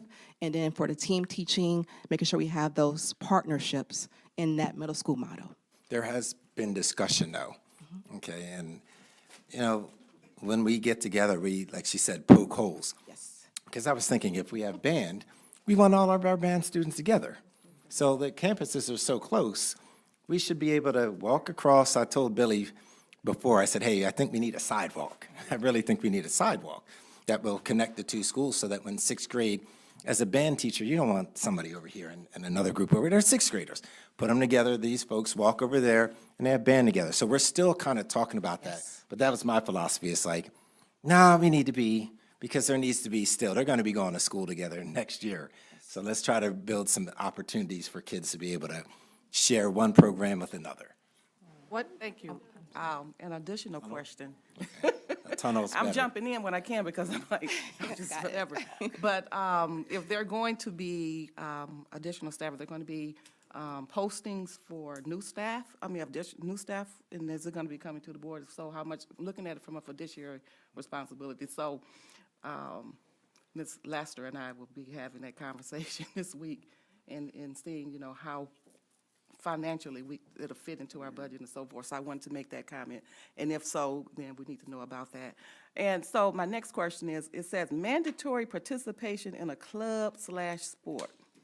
So what exactly do you have in mind in terms of the club? Now, we've been talking about athletics and all those things. So what particular club and sport that you're thinking and focusing on hypothetically? So I do want to clarify, so that piece, the mandatory club or sport, is only for the STEAM. We definitely want it for the Service Learning Institute as well. Before the application, the parent must know going in, there's a commitment. So some of the options we're looking at chess, swimming, robotics, archery, just to name a few. Archery. Archery. Oh, that's new. That's getting popular. They slipped that in We on would me. use Elmer Johnson then? Who? Elmer The Johnson city Park offers that, has and the it's getting very archery. popular. Yeah, Elmer Johnson Park. It is just I down the wanted a street. band too. I felt that our band students band. after school, that the important thing for the board and the community to know is we need kids working. They need to do things after school. They don't need to be getting on these phones all the time. We have to, if I make it mandatory, then it's mandatory because I don't want you going home to nothing. I want you to stay after school, we'll give you a meal, and if you learn chess, wonderful. If you play a sport, wonderful. If you do a band. But the expectation is after school, you will be busy working for yourself and for the district, doing something. Because we all know when kids aren't supervised, that's when things happen, and oftentimes they happen when they get home. Can I ask one more question? Absolutely. Thank you. One more question. Great questions. Okay. Good What are the conversation. hours for the WIC students? And, you know, they're being housed in WIC. Are we renaming the wing to identify that area of that building so that the STEAM Academy doesn't look like we're still in sixth grade at an elementary school? I mean, seriously. You know, are we doing anything like that? And what are the hours for the students that are going to be attending that building? Are they the same as the junior high or middle school or? Yeah, so I'll speak to the first question. And so at this time, it'll be the same time as the middle school, but again, that's still being worked out because we're having our meetings individually. So today we met with transportation. There's some things we want to also check with the union calendar to ensure that, and also the times for each of the start times. So I can't give a final answer right there because it's still being worked out, and I don't want to put out anything that's not factual. Secondly, the thinking right now for the name is for STEAM at WIC, Service Learning Institute at Romulus Middle School. So will still be some distinction, but we can't call it a whole new school because that's a whole nother process that we're right. not going to get into. Yes. Out of respect too for Trustee Evetts, I tell my team, prepare for Trustee Evetts. So make sure that we have I said, I can anticipate the questions that you'll ask. So, and that's a good thing. It's not a bad thing. No. It's just, I anticipate where the questions are coming from, and that's why we think about all of these things, because we know when we present, you're going to ask questions, and you should ask questions. Well, it's for So we information were for the ready. community. We were ready Not to. just this table. No, not at all. So, thank you. I have a question, please. I know that currently our sixth grade is housed on the upstairs, upper level at the middle school. Was it considered at all to have both the academy and the institute housed there next year? The reason I ask is because of the ACE program, which went through sixth grade at Barth. Students, we had a significant drop of students who were eligible, but they did not want to, as sixth graders, attend an elementary school. So, a elementary building. And so parents, there was, they requested a big meeting, and so they wanted to know if there could be ACE classes, or they're now called plus classes, at the middle school for those, and it was a significant majority that did not want to stay at Barth Elementary for ACEs, but wanted to be middle schoolers and go to Romulus Middle School. So my question is, has that been considered, and could we potentially have something that is otherwise a great idea, but not have a lot of interest because students don't want to be in an elementary building as sixth graders? Well, number one, thank you for sharing that data. I was not aware of the data of the huge requests to be in the middle school. What we've been hearing is, I don't want my baby to go to the middle school. I want to stay in the elementary school. And that's what we actually are speaking to. We've had parents come in to Dr. Edmondson's office, or myself and Mrs. Edwards, we're given a pitch like on the spot. And they're like, oh, it's going to be an elementary school? Like, that's the data that we're seeing that's like right in front of us. So thank you for sharing that historical knowledge. I can definitely take it back to the team and we can discuss it. But right now, to make sure we consider all concerns, we're leaving it right now at WIC. I'll let you know if it changes. Because we heard that and why that all came up, but like students, and you can look back at the data of the ACE students, very few stayed at Barth. Even though parents said that, the students were like, oh, I'm grown, right? And I want to be at the middle school. And we currently have the whole sixth grade on the upper level. So I was just wondering, is that doable? Thank you for that feedback. So, again, I will answer that too, that we have heard from a lot of parents, I'm not going to the middle school. Have you been in the middle school? Had you been in the middle school, you'd understand. And I'm not saying that you haven't, because I know you got your family there. I think that was the big issue, is that there was a lot of chaos. I mean, there's a lot of chaos, frankly. And I think once we get beyond that and parents can see that things are going, it would look different. But we also wanted something we had said that kids at STEAM will have uniforms, but the other students weren't. And then if you mesh them together, that's not going to work in the same school. And you have sixth graders wearing this and these get to do it. We didn't want that. We wanted the programs to be distinctly different and that parents have the choice that, hey, you can go in here. It's a little bit more quaint maybe at the STEAM at WIC, maybe. Okay, but your children are off there doing their thing and a separate program is here. Again, it's just giving parents information and saying, listen, you have the choice. You have the choice. What is best for your child? Some people want their kids around the 6th and 7th and 8th grade. I'm all right with that. Or if you don't, and you're like, he's just not ready. Okay, I'd rather do the STEAM and then give him a year of confidence or give him a year and then we move to the 7th grade. So we've had these conversations too. And there's, we can't make everybody happy. We certainly can't, but we're trying to make as many people happy as we can to know that they have choices now. I can be very brief about why we chose WIC. First and foremost, thank you, board, because we just are finishing, and we'll have it finished early June, the parent drop-off along the back. So all our students will not enter in the front where the elementary is, but instead will enter their own entrance where the STEAM Academy will be. We chose it because of its location. It'll be seemingly one campus. It'll be the STEAM Academy and our Service Learning Academy. They're right on the same campus. They can use the track. As Dr. Edmondson said, we can have our band teachers and our art teachers easily transition over to teach those things. And we chose that 6th grade wing because I had the pleasure of going to WIC. And I remember when those classrooms were completely full, all 6 of them. And so, yes, we can house those students there. And we just, thank you, board, again, we just did the carpet project in that building, and we had, in that science room, we had all new flooring put in. It looks absolutely beautiful, and we are working diligently now, mostly them, choosing the colors and types of furniture that are going to be in that building. So it was very intentional. Its location, it's our interior fort with our other forts remaining where they are and solid. So that's why we chose it. Thank you.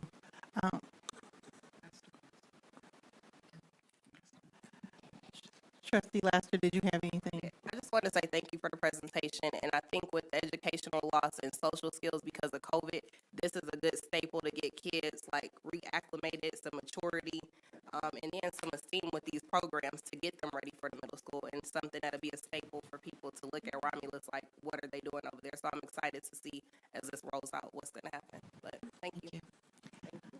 I just want to thank you for the presentation. It was my idea to do this at the last minute because I did go to the tour on Friday.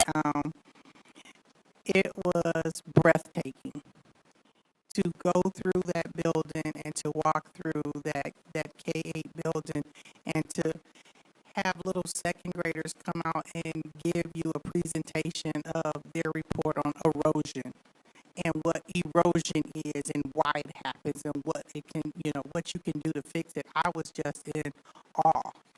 They weren't afraid to talk. They were just mind-boggling. We walked through. There were murals on the wall from the different projects they did. They had one for Black History Month, and you had a group of 8, probably 6 little girls that were telling you they went through the timeline and everything, and to see how they did that. We had the ecosystem with the salmon and why they put the salmon there, how they raised it, then they let it go, because I'm sitting there like, oh my goodness. And to hear our teachers say, these babies are using scientific words. They're using the words that we've been trying to teach them, and it just flowed in just normal conversation. It was the outside. It was fabulous. It was fabulous. Madam President, do we have an itemization of the cost of this, like with the furniture, the carpet, whatever's the equipment, whatever's in the blazers, vests, whatever is We can needed? get We that can get information out soon. Thank Make you. sure we get that to you. Also, that was a very good question too. It's our philosophy that if we're going to ask kids to have uniforms, that we'll pay for them. The school district will cover 2 pair of slacks, or if it's 2 skirts, plus plus the jacket and the vest. It's minimal compared to a lot of other things that we could have done. But I just want you to know that we're going to take that cost on. If parents want to do extra, that's fine with them, but we figure like 2 slacks, blazer, they can wear their own sneakers or shoes. I'm sorry, not sneakers, shoes. So I can get you that information, but we don't even know it yet. We just know I how mean, just like whatever, because we're going to be transforming these spaces, right? And so will we also then be providing uniforms for K-5 at WIC? that wasn't the plan, but that's an idea. I mean, I'm They're asking. going to. I mean, that's an idea. That was I not didn't part know, of the because plan. after you said that, That was not part of the plan, but it may be now. Dr. Atkinson, where's the cost coming from? Is it coming out of the general fund or? It packed 5. Where's it coming from? Oh, I'm sorry. I'm always messing with them. General fund, we talked to Mark Graham, who told us that's where it has to come from, and we were okay with that because when Mr. Brock gives his presentation, you're going to see how we've offset a lot of things from general fund and put them where they need to be. So it'll be minimal, and compared to what the actual budget that we have, it'll be minimal. Okay, thank you. Thank you. If I can also just briefly bring up Mr. Hanson, he also joined us on a tour to Ann Arbor STEAM to kind of give some observations. From a science standpoint, super cool. You go to the art area, art projects involved, science type stuff. If you go where the ELA is, they're still throwing science into it. What was really neat was we could pair off and talk to different students. I could quiz them, and they could come up with the information. If they couldn't come up with the information, they knew where to find the information. Not a single student had a cell phone. All students, which I wish I could get, had their laptops available to them. Every single student had a laptop. One class we walked into, kind of loud, but they weren't talking about what they're doing on the weekend or anything like that. They were actually interacting about their projects. If you ever get a chance to see, I went to the Ann Arbor one. If you ever get a chance to see it, check it out. I mean, it's hair raising to see what they're doing. I kind of say, Dr. Edmondson, that we're going small because I would love to see, after seeing that, a K-8 STEAM Academy. It's super impressive. We'll be ready when the demand is there too. There'll be a demand soon enough. Thank you. Do you have anything else, Dr. Gardner? I did to my original plan, but I thank you for this opportunity. Thank you so much. Welcome. Thank you. Was to provide a curriculum update. This basically gives an overview of the work that myself and Dr. Edmondson, Mr. Brock, Dr. Meese, also our teaching, learning, professional development team, including Mrs. Edwards, Mrs. Taylor, Mr. Marshall, also Mr. Miedemeyer, Mr. White has also contributed towards a 6-page document that I'm not going to go through right now because I'm looking at. You're welcome. I do want to highlight just a couple briefly. So I was charged with developing a 5-year plan for the district regarding teaching, learning, and professional development. And that was music to my ears. That's what I have my doctoral degree in. That's what I have my experience in. And that's what I have success in. And so I provided a systematic, detailed plan for the district. I would love to share it. Another piece, summer school planning. Again, myself, Dr. Edmondson, Mr. Brock, Dr. Meese, are working collectively to make sure we have a actual fidelity, a driven by data implemented plan for the summer school.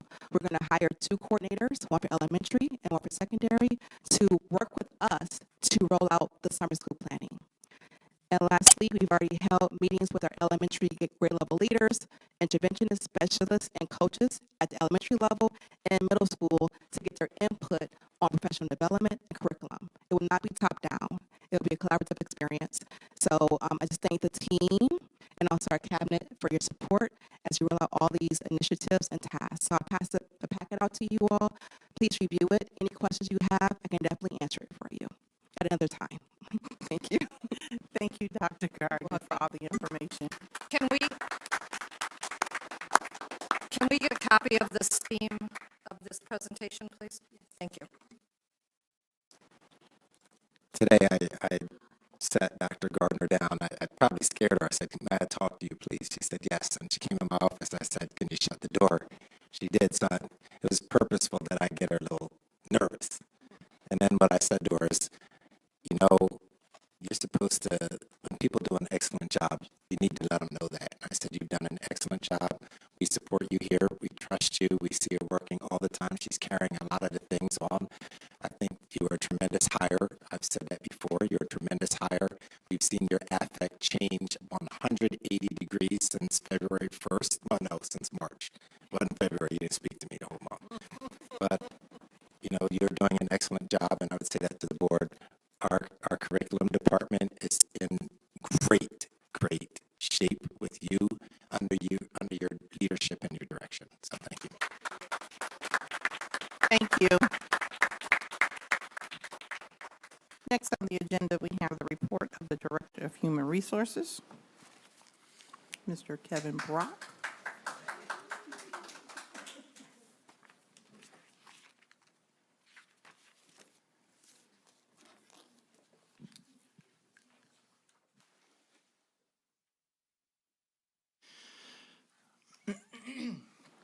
All right, good evening, Board, Madam President, Dr. Edmondson. Thank you for this opportunity. Couple of things that I want to point out as we go along. Some of this may seem redundant because we did cover it in our presentation, but in light of some of the positions that we would like to at least certainly post for the next meeting, you'll see some job descriptions, some contract amounts that will go with those job descriptions for it would be under an action item for me and the next board agenda for some of these positions. Well, all of these, the new positions as well. So first slide.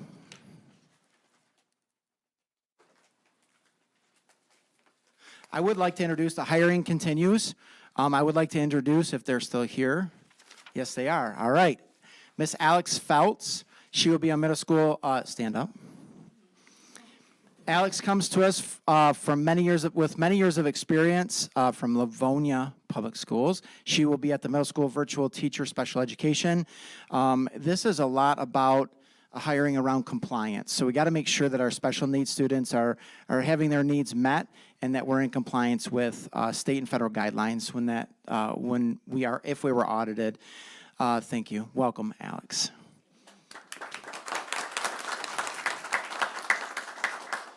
Next, we have Callie Waldrop. Callie comes to us with some experiences. Looks like Mom is standing. Is that Mom? No. Sorry. Oh, all right. Fellow speech path. Sorry. What did she say? She said, looks like Mom is standing. I aged way better than he did. I'll just say that. So Callie, thank you for joining us tonight. Callie's going to be our speech pathologist for the district. And you may not have noticed, but it was recommended that Callie she was entertaining offers as well. Alex was entertaining offers from other districts. It was recommended that Callie come and visit our board meeting, and she came to the last board meeting and watched our presentation. And I think that was probably helpful for her to make her decision. And so we're very thankful to have both of them here tonight because they were entertaining offers from other districts. So people are still wanting to come here. So thank you.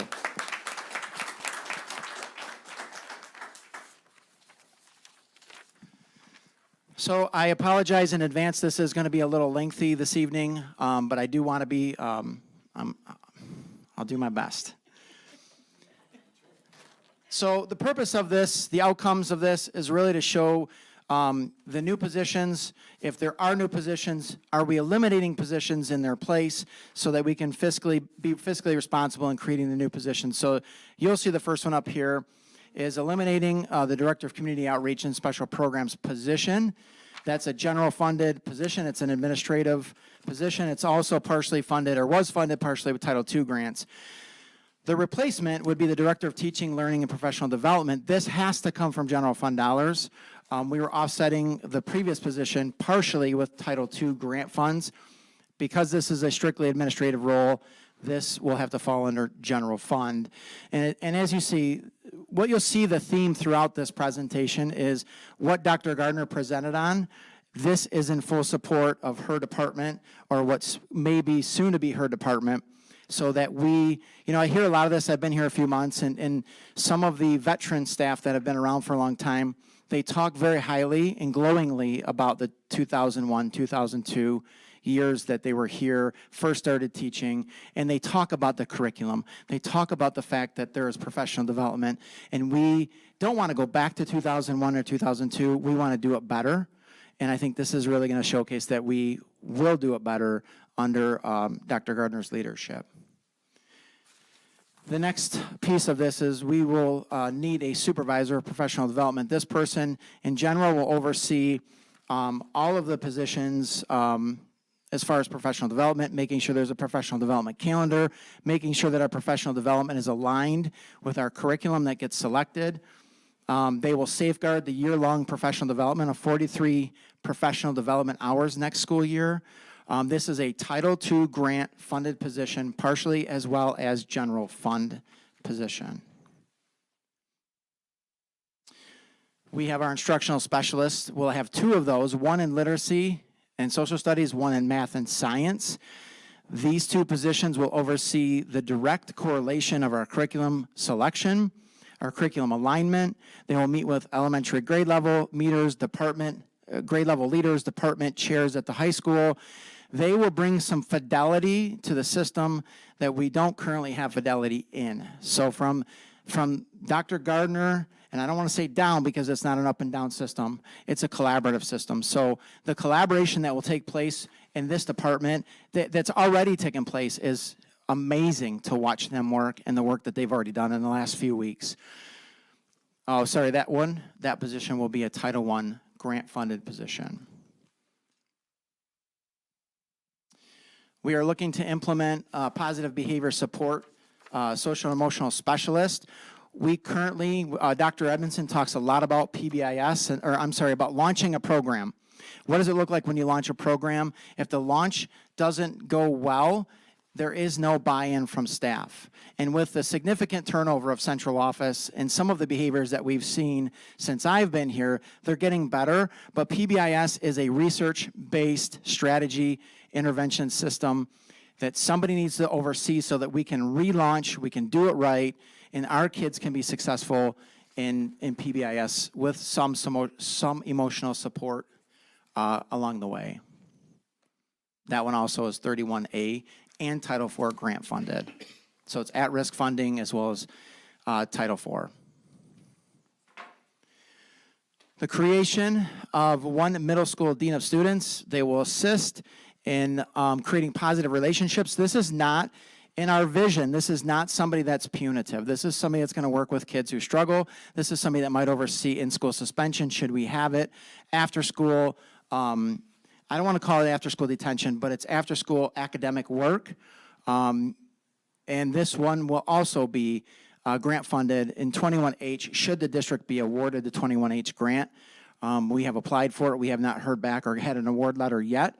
But if so, this position will be 21H grant funded. I feel pretty confident that we're going to get the 21H dollars. It's just we haven't received the award letter. Moving forward, supervisor of special education. We have gone around and round and round, and as much as Dr. Meese likes to think he can split himself in 18 different people and be in 18 different places, I commend him for the work that he does. I don't know how he does it most days. This person, supervisor of special education, is becoming more and more commonplace in many districts just because our special ed is becoming so compliance-laden.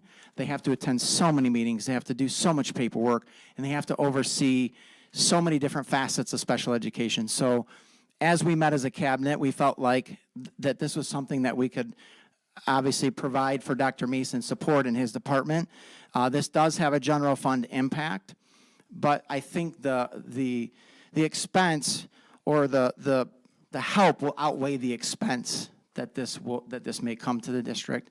And this is a great opportunity for any of our special ed teaching staff who are looking to possibly become in the role of director of special education. So it's a great opportunity for our internal staff to step into a leadership position should they decide that that's something they're looking for.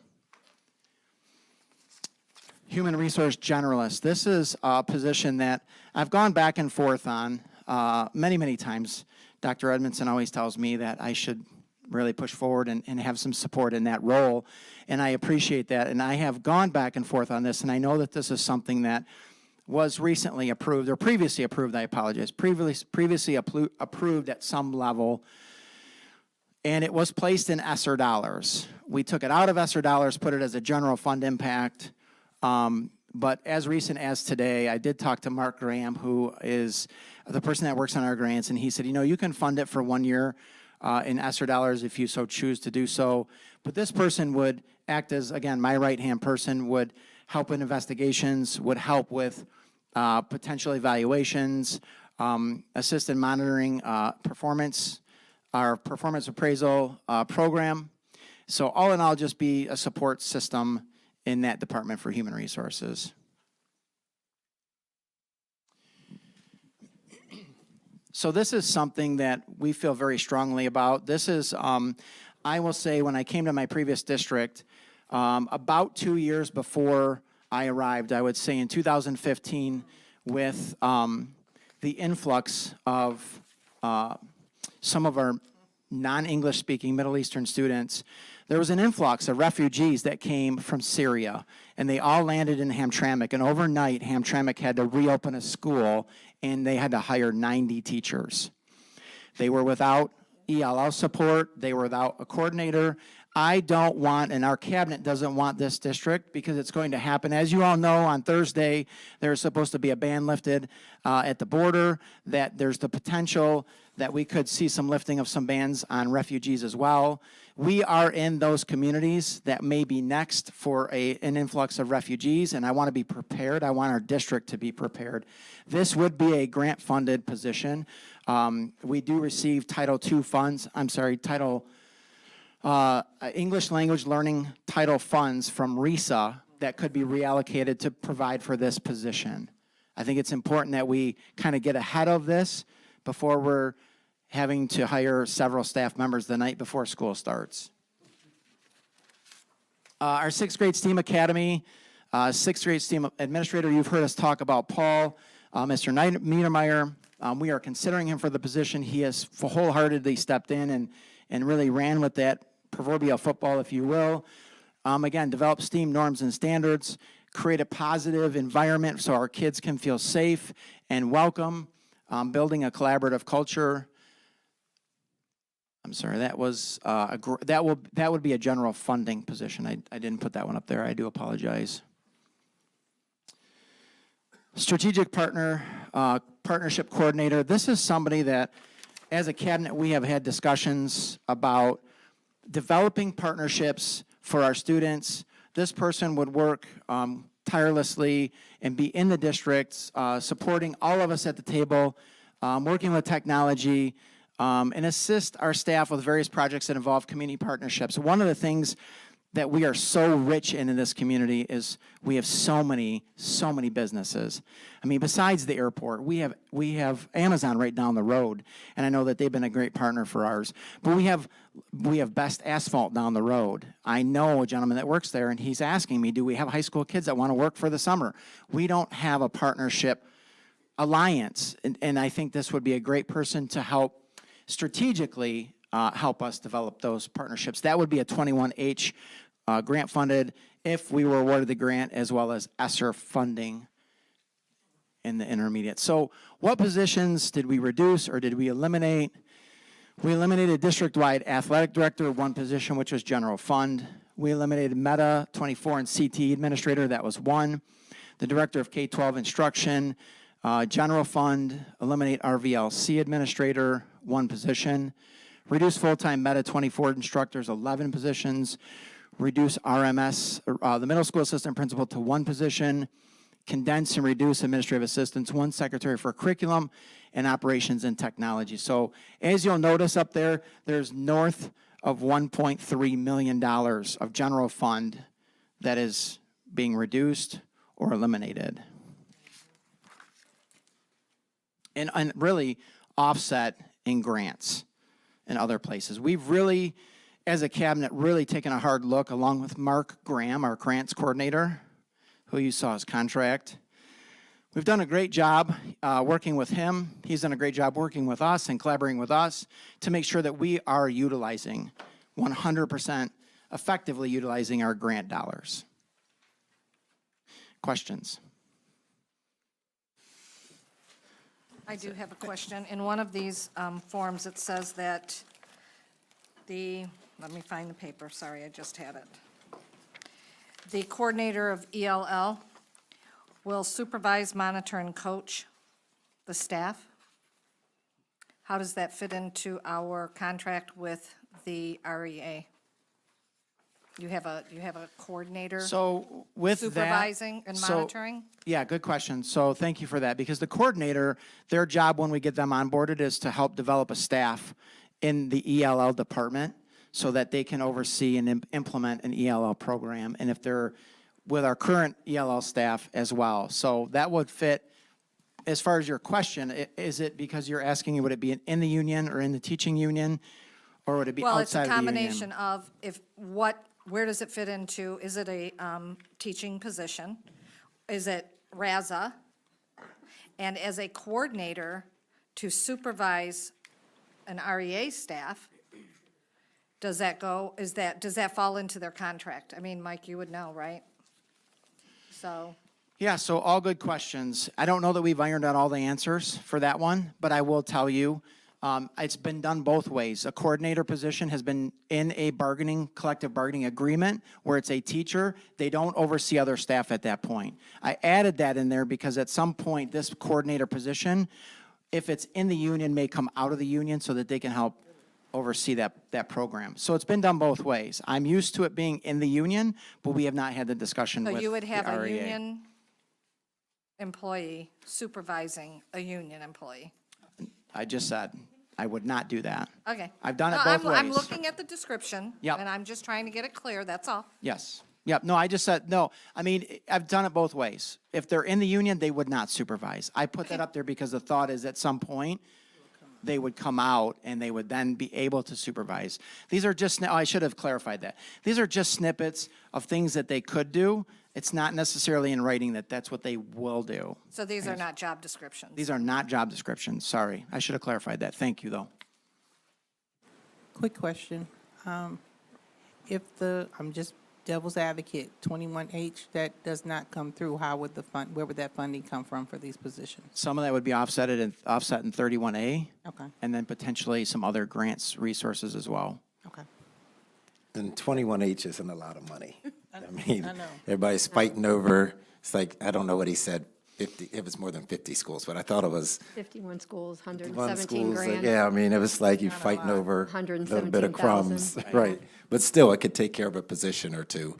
And Mark is pretty confident that we'll be able to get, he said, plan on 80,000 or so. If we can get more than that, great. But that's round one, and it's going to double in January, so hang in there. We're hanging.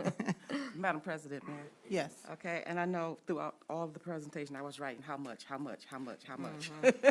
So eventually, at some point, we're going to want to know how much is going to be in grants and how much is going to be impacting the general fund.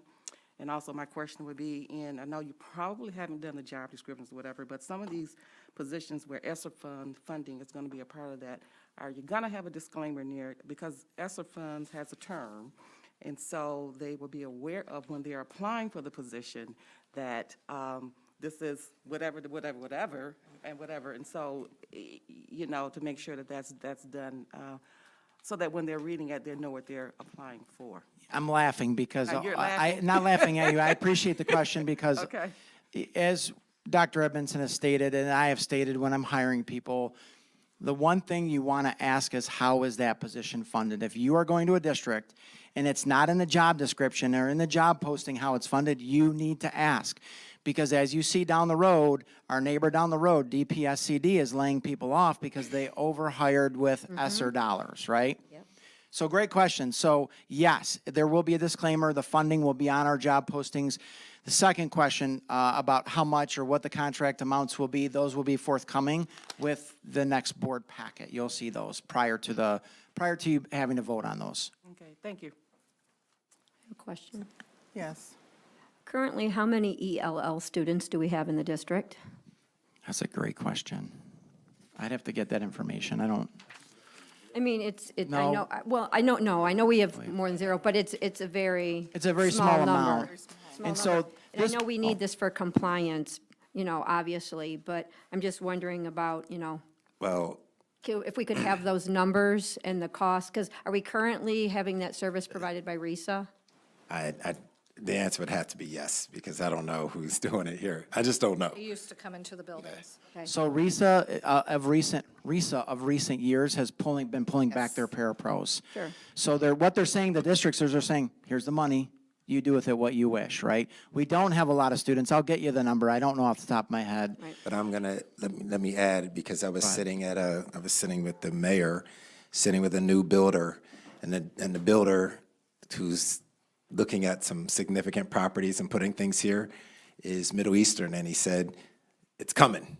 He said, it's coming, you better prepare, and that's what he said to us. You better prepare because it's coming. He said Dearborn is tapped out, Dearborn Heights is tapped out. Now they're going, Middle Eastern families with money are going to Garden City, and they're coming this way. He said, if you want to be a part, you got to get ready. And that's what they shared with us, so I'm sharing, it's going to be coming. It's going to be coming. I know that your first slide, you showed that eliminating positions and replacing them with another. If we could please get like what the salary difference is, if any, and then with all of these positions, what the anticipated salaries. You talked about 43 PD hours, which I'm glad that there's a focus on that. Are those all going to be built into the calendar, or are you looking at off-hour PD and doing paid training? So the only off-hour PD I would really consider off-hour is new teacher orientation. I don't want to speak too much about that, but Right. the teaching union has been wonderful to work with. They see the value. I know Mr. Hansen's sitting here, so I can count on him if I need to. They see the value in what we need to offer for professional development. And again, I've been here 2 months, and that's a common theme. We don't have really good professional development, and if we do, it's not currently aligned. Right. So through negotiations, we have worked with the union to put those hours great. in. So yeah, no, they're all in school, other than the new teacher orientation. That would be the first day back only for new teachers, though. For comparison, Maybe. what were the number of hours of PD we had this year? So we can compare that 43. I think this year, the required is 30 hours Okay, by the state. so we're increasing. Yes.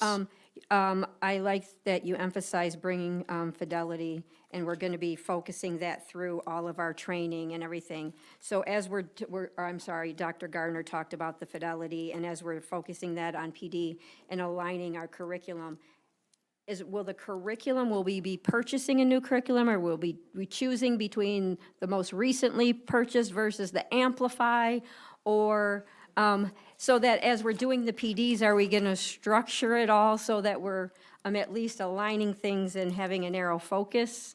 Yeah, again, great questions, and Dr. Gardner's putting her jacket back on so she can be more professional, I guess. I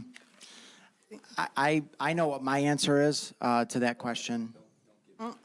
I won't No, give an I mean, you don't answer. have to get up, but no, I'm just, on the slide where we're talking about bring the fidelity to it. So will the board be provided with, how, not for us to say, but just for awareness, like how that fidelity will be monitored, how often it will be measured, and then given regular updates on that? Yes. To answer your first question about the curriculum, and so when you go through the 6-page document that I provided to you all, about the curriculum, one piece that we've already started is the curriculum audit process. So in order to make a decision between curriculums, we don't want to haphazardly say, I like this one, I like that one. There's actually a research-based strategic process that Wayne RISA will help us with in order to make sure we have standards in place, assessments in place, is right for our students at Romulus. And so we're gonna make sure we take through, for example, elementary, we have collaborative classroom and CKLA. How are we gonna choose? With a research-based process that's being supported by Wayne RISA. So it will be a process selecting everything. So once we select the curriculum, our PD, which we're owed, will be aligned. What we found, Ms. Edwards has done a great job doing an inventory on all of our curriculum. We have not received any PD on any curriculum, to my knowledge. We're owed that. They took our money, It's included in in the cost that we pay. but we have not had it Right. facilitated. So we're Right. going to actually, first of all, see what do we owe? Because we paid the money, but we have not had the PD. So first of all, let's do an inventory of what is owed to us as a district, roll that out to our teachers, also get input, and always do a needs assessment on a regular basis. We can also make sure we have updates to the board as well through the superintendent. And will we be asking teachers, instead of telling them what is being offered, will we be asking teachers, what do you need? Airtime. Okay, sorry about that. But Point of yeah, I order. mean, as we're talking about this, I'm just wanting to make sure we're actually moving, you know. Can you repeat your question, please? No, it's okay. I'll submit it through Right, I think President we're kind Wester. of, they're giving us a heads up of what is going on. We're going to be getting more information just- as it comes around. You can send it to me and I'll get it, the answers. Because Thank we're you. voting on all this and getting stuff next week, right? Or next meeting? Okay, so then, is it okay then if I submit my Said questions you and you'll can send them submit to your Mr. questions and we'll Brock? get them answered. Thank you. Thank you.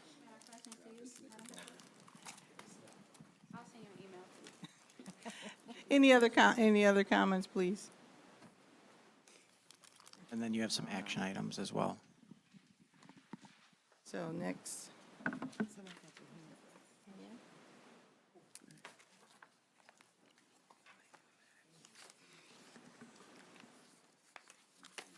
I see you with your hand up, but this is not a question and answer session right now. We can't do that, okay? You can give it to Dr. Gardner. Thank you. Thank you. If someone would like to read the action item, please. I guess this one. Termination of, I'll read it. Personnel recommendation resolution to terminate probationary employment of Carla Seal. Move that the Board of Education approve the resolution to terminate the probationary employment of high school assistant principal Carla Seal effective June 30th, 2023. Rationale, this is a personnel action. Budget implications, none. Is there support? Support. Any discussion? I have a question, Madam President. Again, this comes back to not a debate over the topic, but procedure and the contract. This contract is part of the RASA Collective Bargaining Unit posted on our website, and the probationary part of the contract, which belongs to this employee, states that it is only for the time period, that it does expire at the end of the school year on its own, and that there is no obligation of the district to renew. There is no penalty if the district does not renew. And so by virtue of the collective bargaining agreement, simply not renewing takes care of this process. In the email we received today, I mean, we see that this is someone who wanted to be here. I'm concerned about just a termination or any of that damaging someone's career unnecessarily when the collective bargaining agreement provides for a non-renewal. Could we do that? Is there any other discussion?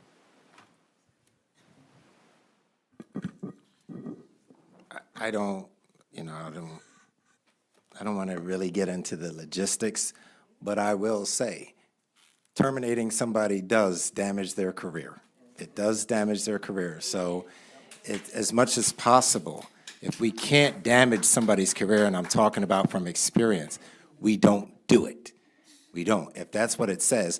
But we've been talking about this one for 5 or 6 weeks, 7 weeks, but I'm still at the table, and I still have this human interest in me that says, if we don't have to, because every time that I apply, I have to say that I was fired. And I think that that's a killer for me, and I think it's a killer for anyone else. So I think if the board can find a way, if that is true, and Mr. Brock says, if he says it's not, then that's not. So I'm not trying to change it, but we have had the discussion about it can kill your career, depending. So I don't know if Mr. Brock has to say something on that one, but Just need to say that it's not against anything that we're doing. I'm just, you No, know how and I feel I about this. appreciate you bringing that up, for sure. I will say this, legal has been consulted. They have read the contract. I've read the contract. The board needs to take action. The non-renewal process has come and gone, so it's 90 days prior to a termination of a contract. We did not meet that timeline, so by the eyes of the law, it would be no matter what the collective bargaining agreement says, it's my understanding that legally it would roll over into the next year if the board doesn't take action. And I too this is not something that you want on anybody's career, but there were options provided so that this isn't on anybody's employment record, right? So there were always options. There wasn't just one option. There were always options, and I don't want to get into the weeds of that one either. However, I will say I don't want this on anybody's career either, but the board does have to take action irrevocable of what the contract says. So, Mr. Brock, I have an HR question because you mentioned the time periods that we're obligated to take. So those time periods, are they 90 days notice of non-renewal and 60 days notice, or 90 days notice that we are considering non-renewal, and 90 days notice that the board is considering non-renewal, and 60 days notice that we are non-renewing? Correct, and then they have a time frame in there. Yes, they have a time. And that's prior to the end of the school year, June 30th. Prior to the termination of the end of that contract. So it's usually, we have to let everybody know by the first week of April. We always say the end of March. Last week of March is when on my calendar is when we have to do non-renewals. We have Right. to inform the staff. And so that contract is for this school year, and we're into May, so we've missed that 60-day window. But Correct. right, so we've missed that. But the contract itself states that no reason needs to be given. That's why I'm asking, right? Because what you said is that we have to follow those timelines, but those timelines have passed. They were March for 90 days and May 1st for the 60 days, and we're sitting here on March 8th. So let me be clear, this is not a non-renewal. So there are three options for employees in any situation like this. One, we can offer a non-renewal. Teachers are a little bit different. The law has relaxed a little bit with teachers in non-renewal. I should say this, for probationary teachers, it has changed quite a bit and more flexible. So non-renewal is an option.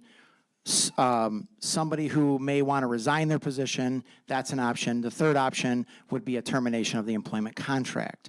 That teacher is and has rights to, if the contract is terminated, they have rights under the Michigan Teacher Tenure Act to a teaching position for which they're qualified, which may be the case. So it's not that we've missed the timelines. This was an option because of the way the contract was written that we decided to move in this direction. In either way, it takes board action. Non-renewal takes board action, and so does the termination. Yeah, I'm not disputing that. I know that normally, we have to understand this, because normally we would have the legal written opinion of counsel. And I have to ask this because I'm responsible for my vote. And all I have is this contract language that says that it commenced on November 29th and it ends on June 30th, 2023. And it says that the failure of the district to continue is not deemed a breach of contract, and we're under no obligation to continue this contract, which ends on June 30th. So this ends, it is over June 30. It continues no more. Based on the language of this contract, it doesn't have to be terminated. It ends on its own. So I'm concerned that we don't have a legal opinion on this. Yeah, I mean, and I'm not disputing, right? We've been in lawsuits over this, and we've been provided the legal opinion. This language states it ends on its own, June 30. We gave this to the attorneys. This has been over and over. We didn't ask them to write. It was a conversation, a continued conversation about what it is. The danger is when I read it as a layperson, I'm like, oh, that's what it says. That's why we have an attorney who says, back off. Okay, I know what you think it says, but this is what has to be done. Now, yes, we could get something that's written, but we've already been in conversation about it. And this is, again, to me, let's not get in the weeds. Let's just not get in the weeds, that's all. And, you know, you're more than welcome to vote how you feel you need to vote. Well, may I respect ask, then, if this was important to consult an attorney with, why that information was not important enough to pass on to the people who have to cast the vote? This contract ends on June 30th, 2023. It ends. It's over. I know what the word end means. To answer your question about why not pass it on to the people that we've already given options. When those options aren't considered, this is the direction that you go in. We have given many options, and Mr. Brock just said, you still are entitled to a position. Okay, we're phasing out the position because it no longer exists. It's going to be an APAD an APCTE. That's it. The contract is, we're terminating the contract. I mean, it's just that. Well, there's no position that exists. What do you mean? I mean, this position under this contract no longer exists. So what is it you want? What is it you want? This person is an AP. What is it? With Right, a but not contract that ends APAD. on, right, this person is an AP with a contract that ends on its own, June 30th, and it clearly states the district has no obligation to do anything past this other than to offer a teaching position. Now, we didn't know that there have been things offered or discussions had, and honestly. It's a that- personnel issue. and That's why. But That's that's exactly fine. why. Then why It's a does, personnel then issue. why bring it up at all? It's not relevant then. What is relevant is the language and whatever legal said. And I'm not disputing what legal said, but here's the thing that is no secret. Like, I'm a stickler on this, and all I need is supporting documentation. I am supporting documentation, and I'm so easy, right? But I've sat on this board, and I'm almost 7.5 years, and been bit by this language and learned from it. Bit by this exact language. And this is part of a collective bargaining agreement, and we've never done resolutions. The collective bargaining agreement, this sheet is signed by the superintendent and the building administrator. And it ends on its own. Thank you, Treasurer Powell. Madam President, Dr. Superintendent, this person, Dr. Superintendent, yes. In this person for this position, well, they have the opportunity to for positions that equates to or equivalent to in the district. Not saying that they're going to get it or whatever, but they have the opportunity as any other applicant, you know, if a position is available. to The apply answer for. is yes. Okay. And I don't want to get into a personnel Yeah, we don't wanna do issue, that, but right. I will say this. When we made all these decisions, almost all of them, okay, there were other alternatives that were given, okay? If you want it, that's your choice. If you don't want the option that we're given, then I don't know what to tell you.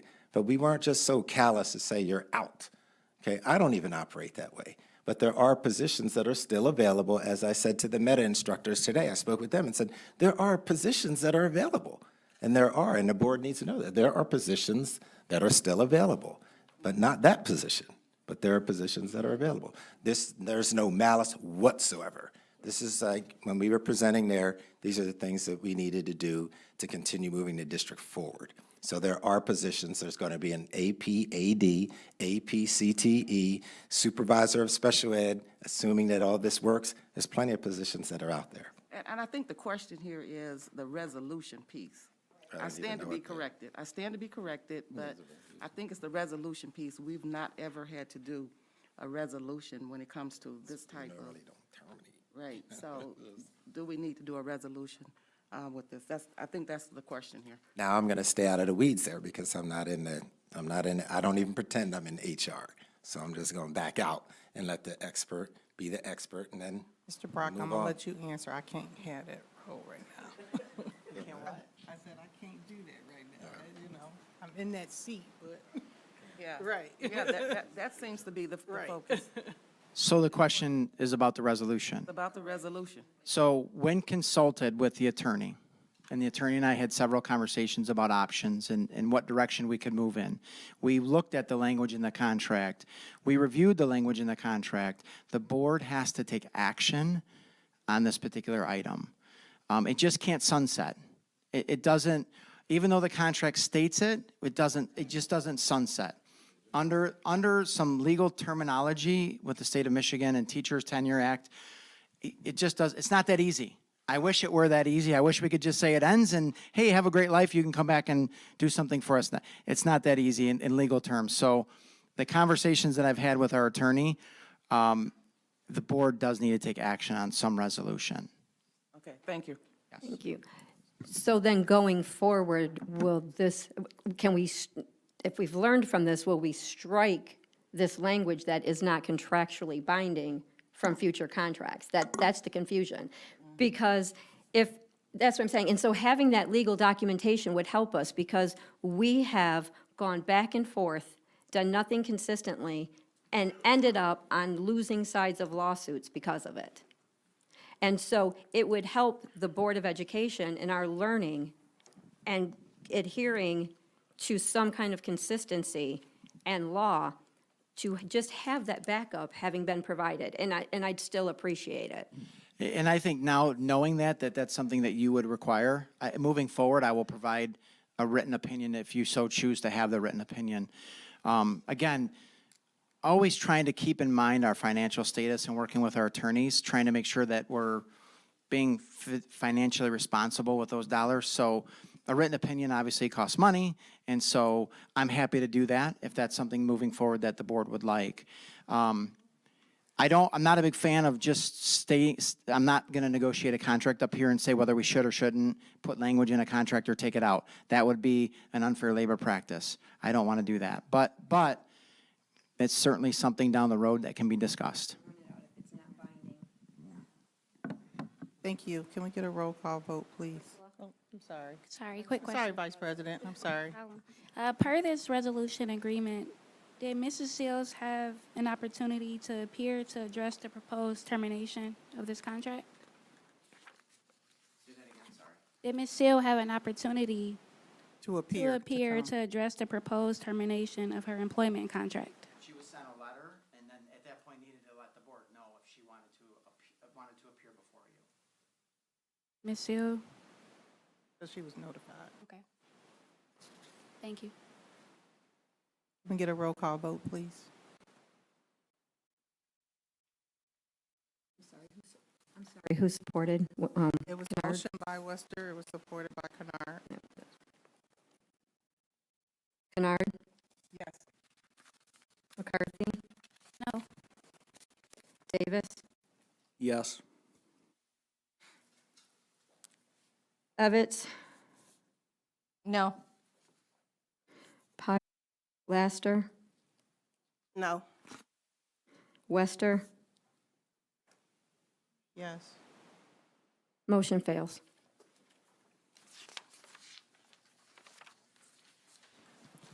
We have our next action item. Someone like to read that one, please?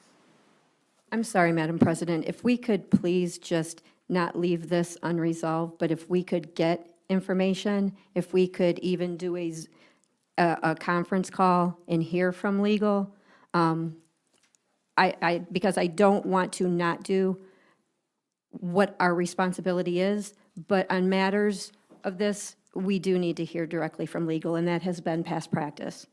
I believe Mr. Brock said he can get us the written opinion. Right, I'm asking that we speak directly, as we have before, in closed session with legal counsel on personnel matters.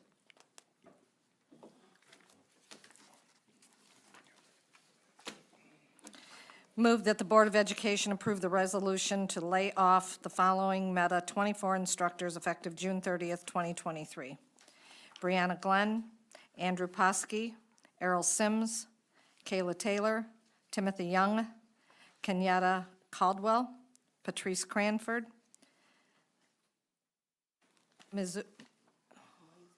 Moisey. Tardzer. Lauren Graves. Erica Hall. Winter May. Rationale, personnel action, no budget implication.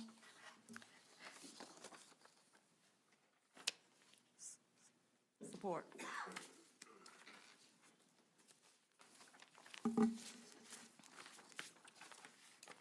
Discussion? You have any discussion?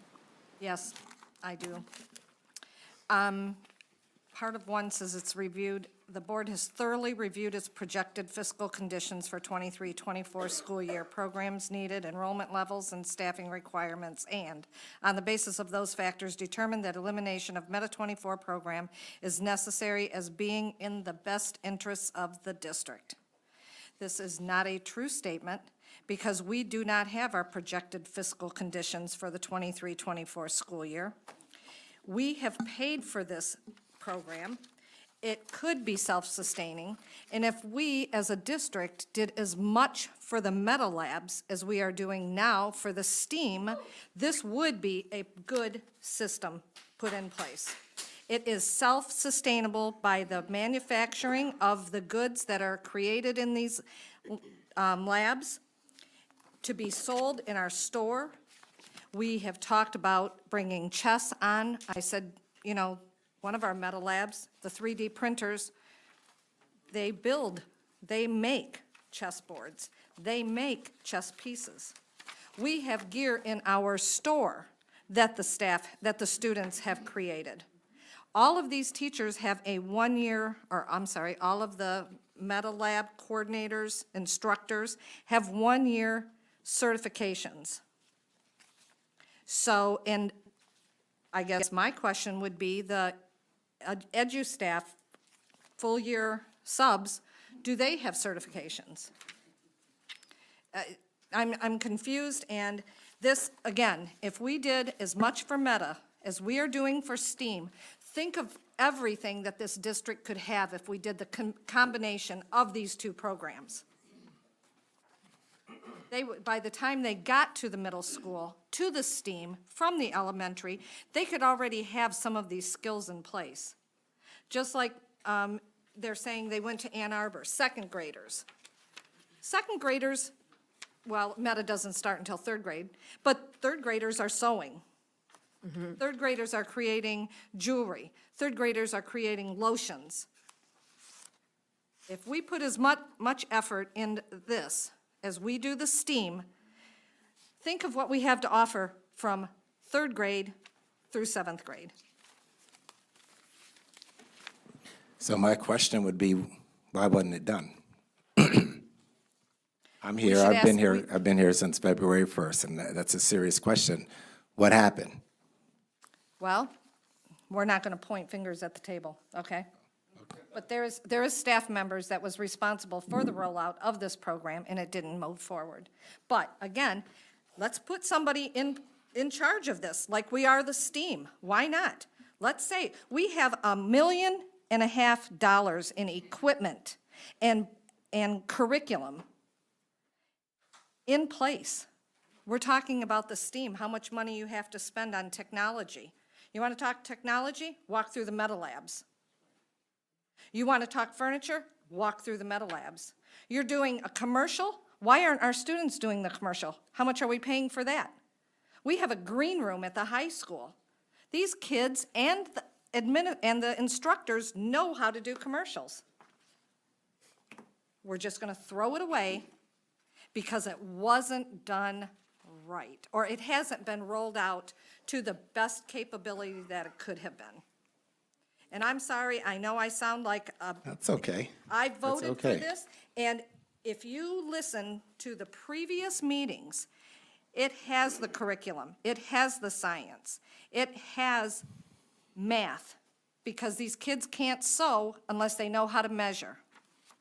These kids can't prepare the lotions unless they know the chemical imbalances or balances of the oils, the scents, the waxes that they're using.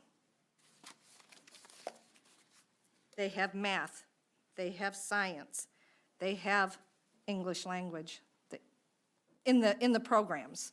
If you walk into those Meta rooms, you see what their bases are what they've accomplished to move on to the next step. So again, if we put as much effort into enrollment, we have kids that wanted enrollment into the high school in these programs, and they were denied. They weren't even given the opportunity, I shouldn't say denied. They walked up to us at the soft opening and said, I want to be in this class, but nobody will give me the paperwork to enroll. Nobody will let us in the classes. Why? I'm passionate about this. It's a waste of money, and it's self-sustainable if it's done right. It's a waste of money if we throw this out the door. What's going to happen to all that equipment? That's exactly why we're having it after school. I mean, it makes perfect sense. Ms. Glenn made the statement, and it was also stated by the bowling coach. Our kids, half of them can't stay after school because they have to go home. But the other half can. I'm not out of contact. Okay, I'm not out of contact. I'm just saying. Okay, wrong person. I'm definitely in contact because I visit schools and I go around, but that's not to you. And I shouldn't have said that to you. I'm sorry. I'm sorry. But I'm not out of contact. Well, no, but I do, you know. But here's the big issue. Is that It's an accredited program. I would ask you. We are being looked at like we are the focal point of Meta in Michigan. We are Yes. the focal point. So if I may, Oh. if I may. So first of all, I'll get to that, but I've got to start with students. Our emails have been blowing up today. So can we please just take a breath and take a step back? Let's forget people, let's forget how Meta got here, let's look at where we are now, and let's remember everything we've been talking about and why we're doing the things we're doing now. All these discussions have focused on what we're doing for our students. And as we add wonderful programs and enhancements, it's in addition to. It's not in replacement, it's not in competition with. And as we look at our Meta program today, we've heard from students, and what it reminded me of last fall when students heard that the coaching positions were going to be posted and coaches had to apply. And our board meeting was filled with students and parents. And you know what? They said, I won't even have interest in playing the sport. We learned that it wasn't even about the sport. They said, our coaches, they don't just teach us the sport. It's not about the sport. It's the bonds. They feed us. They care about us. We have these relationships, and our eyes were opened. And today, the emails we've received from our students, these instructors, they relate to us. They care about us. They make us feel safe. They are teaching us a life skill while I'm learning math. I'm learning math. And they care. I'm even like, I feel mentally healthy. I mean, we can't ignore that. Our students have different learning styles. And sometimes students with intelligence and potential are falling through the cracks because they don't feel safe. They don't feel engaged. And that's nobody's fault. It just means that sometimes students need a different relationship, a different approach. And this is not a replacement for our teachers. It's a supplement. It's a different way for kids who learn differently. We've already spent $1.5 million for 3 years. We're 1 year in. We don't get a refund. No refunds, no exchanges. We have spent $1.5 million. Now, with that, and I'll say this, there's 2 other districts. We were the first, or we were the last. 2 districts, Greg Johnson from Wayne Risa, he's in charge of MySTEM, sent out a newsletter talking about MySTEM and Meta within Michigan, and Romulus was highlighted because we've progressed ahead of the districts that have had this. One of them's had it, in June it'll be 2 years. They finished their 2nd year. We've surpassed them. Those districts acknowledge it. and applaud us and commend us. I went to a competition that was hosted at one of those districts in March. Our students shined. They didn't even have the support and the preparation, and they stood out. Our sixth grader, Trinity, who couldn't even see over the podium, she had everybody on the edge of their seats, captivated everyone. People from those two districts were like, we want her, and if we can't have her, we want to hire her. Dr. Gardner was there. She saw that. She was impressive, and she represented Romulus. This program is giving students today, I mean, we just got an email, and this student is saying that I'm learning and I'm having the opportunity to develop skills and yes, and these are changing our students' life, and here's what's on the map. We have the ability, we had Jill Griffin, we had Steve, I don't want to butcher his name, Nemeckey,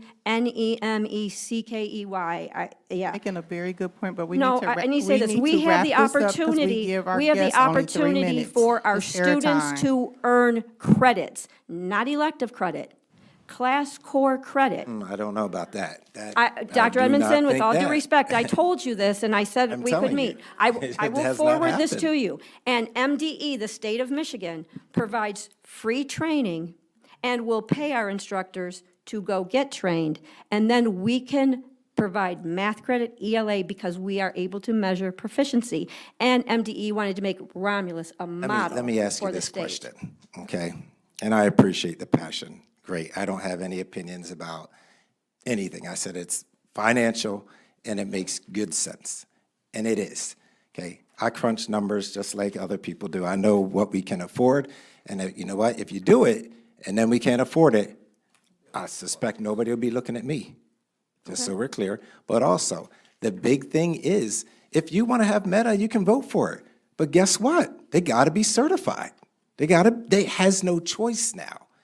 That's the unfair labor practice, is that the teachers get the first shot. Okay, now if they don't, and they probably won't, as I said to people today, I don't know if any teachers will do that. I don't know if any teachers will do that, realistically. Okay, but it's dangerous practices when we continue to tell board members and things like, you gotta be careful doing that stuff. You don't listen. You don't listen. It's true. It is. Okay, so. But vote how you need to vote, and But we can go on. Dr. I'm all Edmondson, right. I'm not Teachers could even, have applied for these positions. I don't know the history. Teachers could Ms. apply for Piles, I don't know that. I do not know the history. CTE positions. I don't know We don't that hear complaints when a history. chef applies for culinary arts, or when Ms. Nolan Right, applied and for that, I had that cosmetology. conversation today. I had that conversation And you know what? with There are Meta. 2 other districts that are doing this. Why is it that Romulus, every time we have a good opportunity, Romulus looks for ways why it can't happen? Only Romulus. It's happening in 2 other districts. The first time this came to the board, and there was all this argument, the charter school on Middle Belt Road contacted Dr. Prince and said, forget them, we want it. And there's other schools in our ISD that want it. And one school that is 2 years in sends buses into our boundaries and transports our students who live here to their district. And they're solid. Our students are telling us they want it. We need to make sure we're informed. Could we please have the numbers of the cost? We've already spent $1.5 million for 3 years. The On additional what? I don't even know what it was spent on. But again, I The don't. additional costs are for You just gotta salaries. vote. And however you vote, I'm just saying, Regardless- it's gonna be an issue in terms of how, there's a lot of issues here that are at play. But A we've lot never of been issues. given those. We've never been provided with ULPs. We've never been given that. Again, the documentation that's crucial. We were told about the ULPs. We don't have those. We were told we had one. We've been told there was one ULP. And And then then it kept getting kicked down the road. Yeah. Honestly, So I did not. regardless, this number 1 is not a true statement. We have not been provided a projected fiscal condition for the 23-24 school year. We have not been provided program needs, enrollment levels, and staffing requirements. We have come close to knowing the staffing requirements because of the presentation tonight. Based on those factors, has determined that elimination of Meta 24 program is necessary as being in the best interests of the district. To cover these expenses and to cover the salaries in ESSER funds that we are pulling out of ESSER funds, it would have taken, it will take an increased enrollment of 200 students for the district in order to cover the ESSER funds payroll that is currently in there until it expires in 2025. 200 student increase, okay? And then we cover those expenses. You're saying we can get a 200? What I'm saying is, that is the reasoning behind putting money into using our ESSER funds for payroll. It would take 200 students to increase enrollment to cover those expenses. Okay, that was the logic behind doing the payroll, okay? And I'm just wondering how many students we could potentially lose if we pull this program, in all seriousness. The board passed a resolution, we voted on bringing DBG in, nothing happened with DBG, nothing, that just kind of walked away. And it was stated at the table, if DBG came in to help with kids, and we had Meta to learn life skills, which no different than CTE. They are learning a life skill, they're learning a trade. They are going, one of our class, they already went to Chicago for Shark Tank. And got money. And got money for it, okay? But we're saying, yeah, well, we've only got between 10 and 20 kids.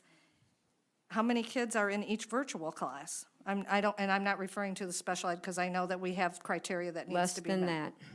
But how many kids are in the RVLC? Not RVLC, the virtual, The less virtual, than that. yeah.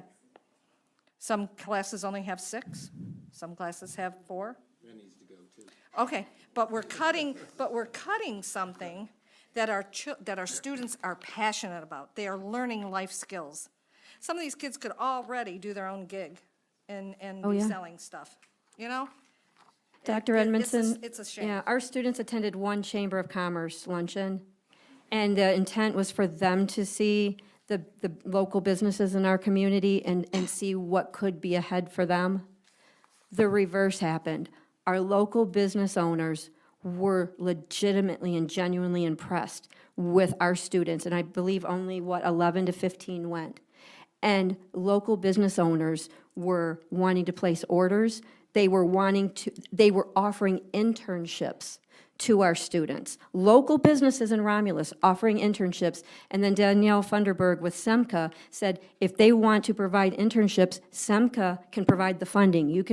There were so many opportunities for our students to be visible in this community.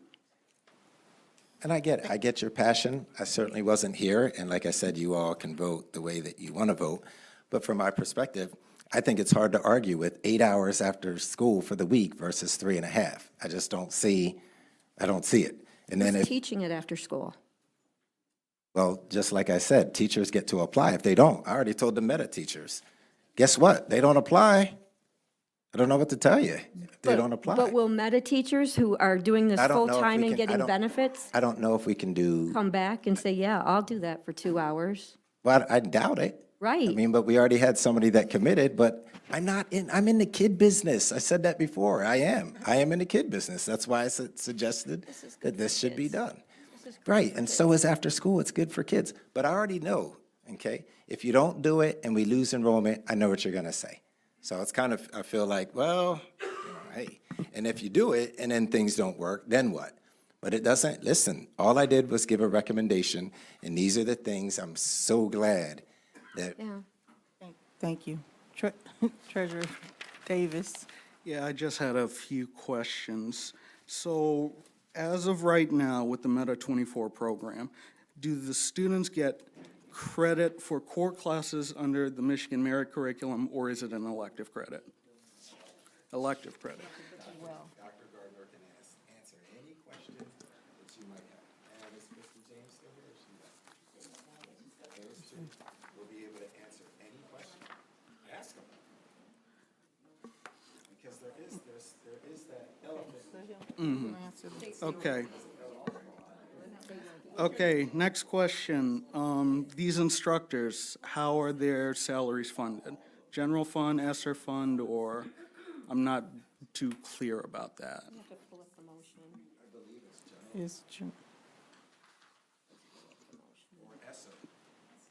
They're ESSER funds.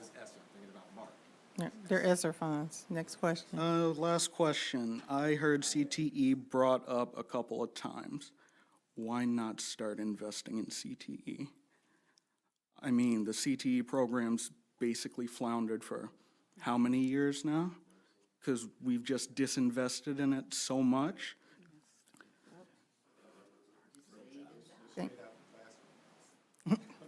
Thank you. Anyone else have anything? I have a suggestion. If students getting home to be with their siblings is a problem, why don't we make Meta, since it's going to be an after-school program, that's the proposed plan for it, why don't we make it the 7th hour? It starts, they go 7th hour, they stay 1 additional hour after school. We give them a bus pass to go home, you in time to get your siblings. Just a thought. Thank you, Vice President. I appreciate everybody here. I do. Can we do a roll call vote, please? It's time to go. Okay, so the recap, move that the Board of Education approve the resolution to lay off the mentioned Meta 24 instructors effective June 30th. Moved by Evitz, supported by Kennard. Evitz? No. Kennard? No. Piles, no. McCarthy? Yes. Davis? Yes. Laster? Yes. Wester? Yes. Motion carries.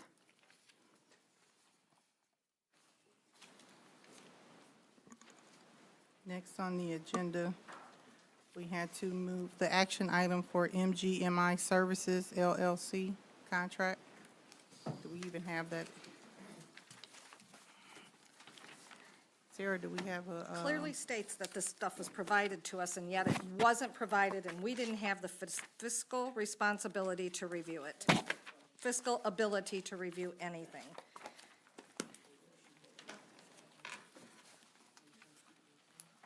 Sarah, do we have a topic sheet for this action item? We have no information for this action item? We don't have the action item. Okay. This will be tabled to the next meeting. Madam Or President, remove it. We can do that, but we couldn't do. Madam Meta. President, don't we have, this person, aren't they currently in a contract through the end of 2024? That's what I'm asking Sarah about. I'm sorry? June of 2024? This year? Oh. Right, that's what, right, we have no, there's nothing here. So then at the next meeting, could we not only have the topic sheet, but also the Right. current contract too? Thank you. Get the contract. Now we're going to move on to the report of the Manager of Operations of Facilities. So I'm sorry, then we need a motion to table. I make a motion to table the action item for the MGMI Services LLC to the next Support. meeting. It was motion by Wester, supported by Davis. I do all in favor? All in favor, All say in favor? aye. Aye. Aye. Those opposed, same. Motion carries.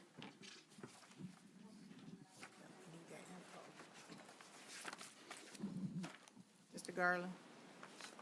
Good evening, Board. Superintendent Edmondson. I guess I should use the mic.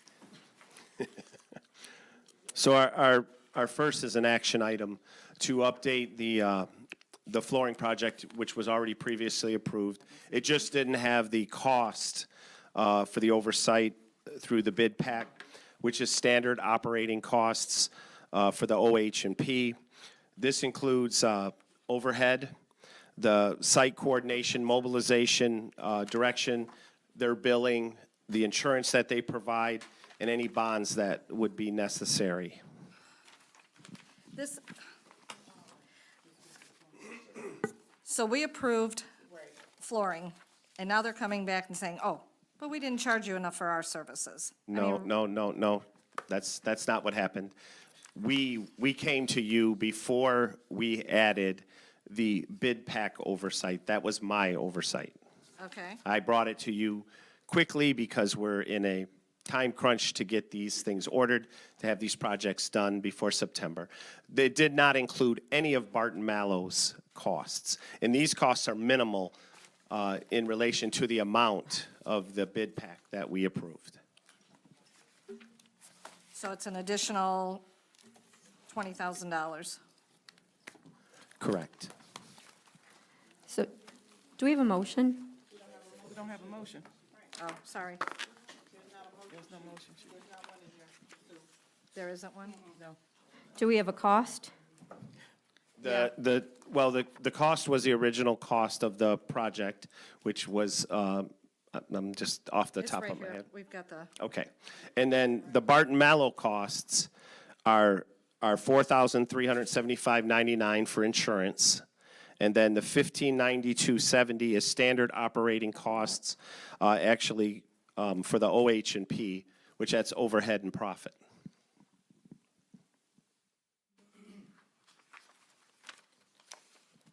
so we need to approve this additional $20,000, is what you're asking for.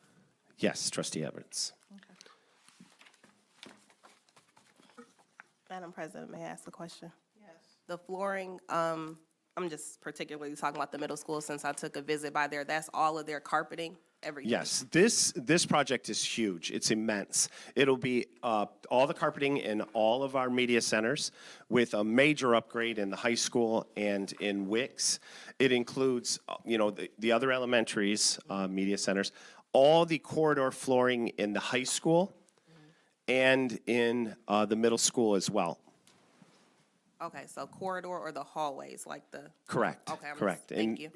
all of you know that needs it. Is that when you first walked in?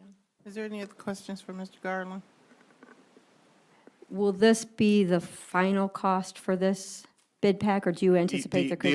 The only additional cost, the only thing that could happen is if in any of these corridors we were to find old asbestos tile, which we don't anticipate in these areas since they've already been remediated and had carpet in that place at different times. But I won't say that there wouldn't be some somewhere.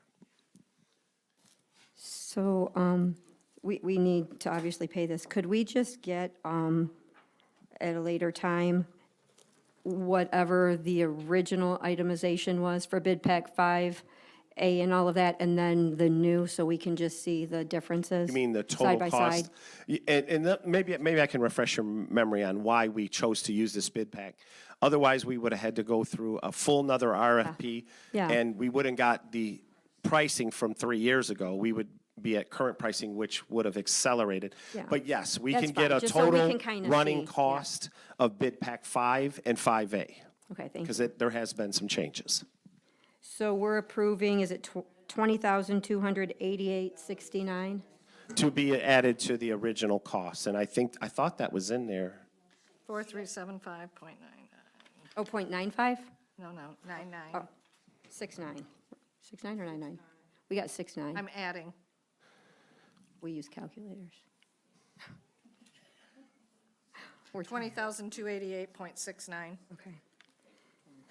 So move that the Board of Education approve the payment of $20,288.69 for additional costs to bid pack 5A Correct. for flooring charges. Yes. Support. I don't care. Motion by Piles. I'm sorry, motion by Piles and supported by Kadar. Is there any discussion? Roll call vote. Piles, yes. Kennard? Yes. Davis? Yes. Laster? Yes. Evans? Yes. McCarthy? Yes. Wester? Yes. Motion carries. Thank you, Board. You have your FYI. Yes, this is the exciting part for me tonight. I think this was the most collaborative community project that we've had. Dr. Edmondson set up 2 meetings.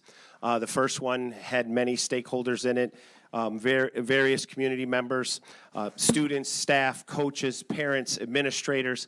So many people had buy-in to building out this new sports complex that we're looking to do. There were many different illustrations, styles, and options that we were given. But then we narrowed it down to 4 different versions. They resent that back to us. We had another meeting, well entertained. The kids were excited, and they chose this version here.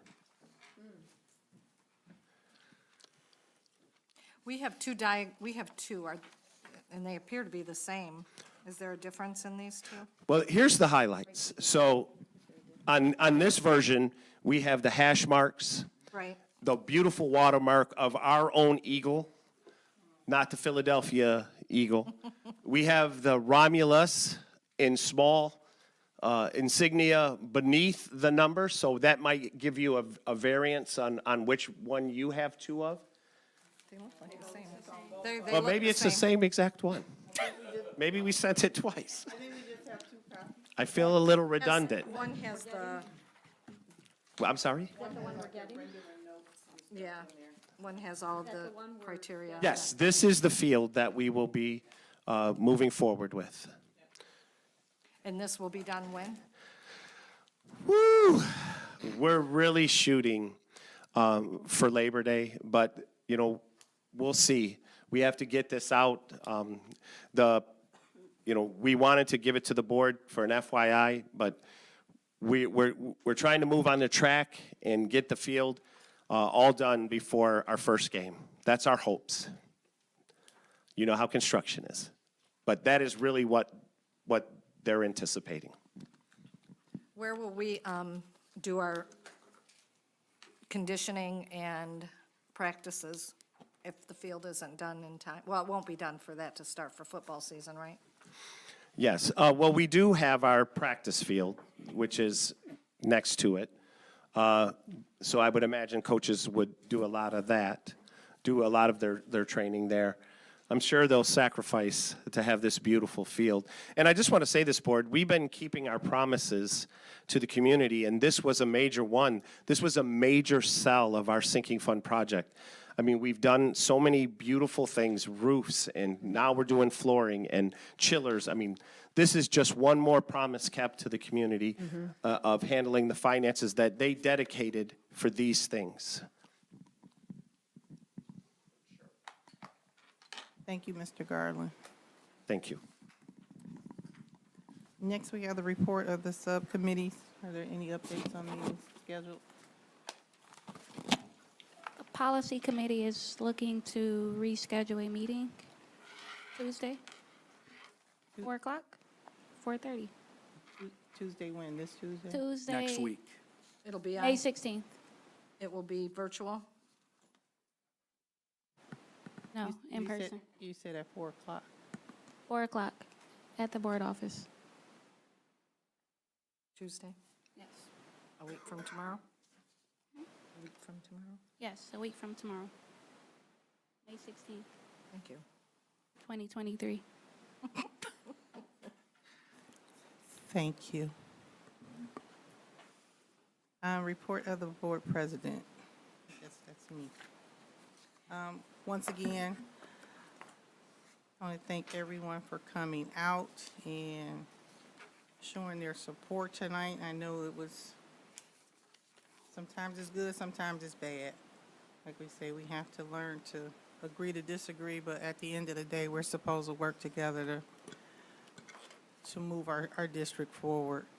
It is Teacher Appreciation Week, and I wrote a little something out. It may sound corny, but, I'm not a writer, But Romulus Community School teachers, they are a special breed. You get your reward by seeing others get theirs. This district can never thank you enough for all you do each and every day to ensure that the next generation of students are kind, knowledgeable, curious, gracious, and purposeful citizens. It is the behind-the-scenes jobs that you do every day that society takes for granted. They do. I've been in there. I've been there. Parents think we're babysitters. So it's a tireless job. However, your impact is real, and it's felt in every corner of the society, in our community. Just remember, you're doing a very good job. So again, I say, on behalf of the Board of Education, thank you, thank you, thank you for your tireless dedication to the Romulus Community Schools. So, a big applause to our staff. We also got an email as it relates. We know that graduation is coming up. Whew, this year has gone by fast. So we've got an email about being at the prom toast. So if board members can just let me know if you're able to be there. It is going to be held on May 31st at the high school from 4 to 6. So we're looking to sponsor a table and see who can work that table during that time frame, and if we can come up with some ideas of what we want to pass out. That way I can let Miss not Miss Garrison. I can, yes, Miss, yes. Miss Z, I just don't like to mess her name up. So I can let her know what our plans are to participate in what we're going to be doing. That would be greatly appreciated if we can get that hopefully within the next few days. I ask a question? Have you all gotten a cap and gown, particularly the new board members? Do you all have it? Or did Paula order something for you, or? We Paul have, always took care of those that. that have been on the board, I can speak for myself. I have mine from I think the our previous three, years. they won't have it. They don't yeah, the have new it. So we're three going to won't have have to get theirs. them something. Paul always did it, right? Ms. So we'll have Bales to should be able to expedite. help with that. Right, yeah. I'm sure Carol knows. Yeah. Good thing you thought of that. Yes. Yeah. Yep, you can use yours. Yep. Thank you for bringing that up, Dr. Edmondson. I already said it earlier. Thank you, everyone, for coming out. The dedication, coming out every 2 weeks. We did have our board little special meeting last week, and it was, as Dr. Edmondson said, it was a little contentious, but at the end of the day, we got to know each other from a different perspective, and to know what makes us tick, and to know what we need to do to work together as a team, because we all have different opinions. So I'm looking forward to continuing this training as we get better to better serve our community and our kids. That's it for me. Treasurer Davis. No, I don't have anything tonight. Thank you. Trustee Laster. Nothing tonight. Trustee Evans. Nothing. Thank you. Trustee Kennard. I'll just say, welcome to the new employees. Thank you. Secretary Piles. Yeah, I have this list. No, I don't have anything tonight. Vice President McCarthy.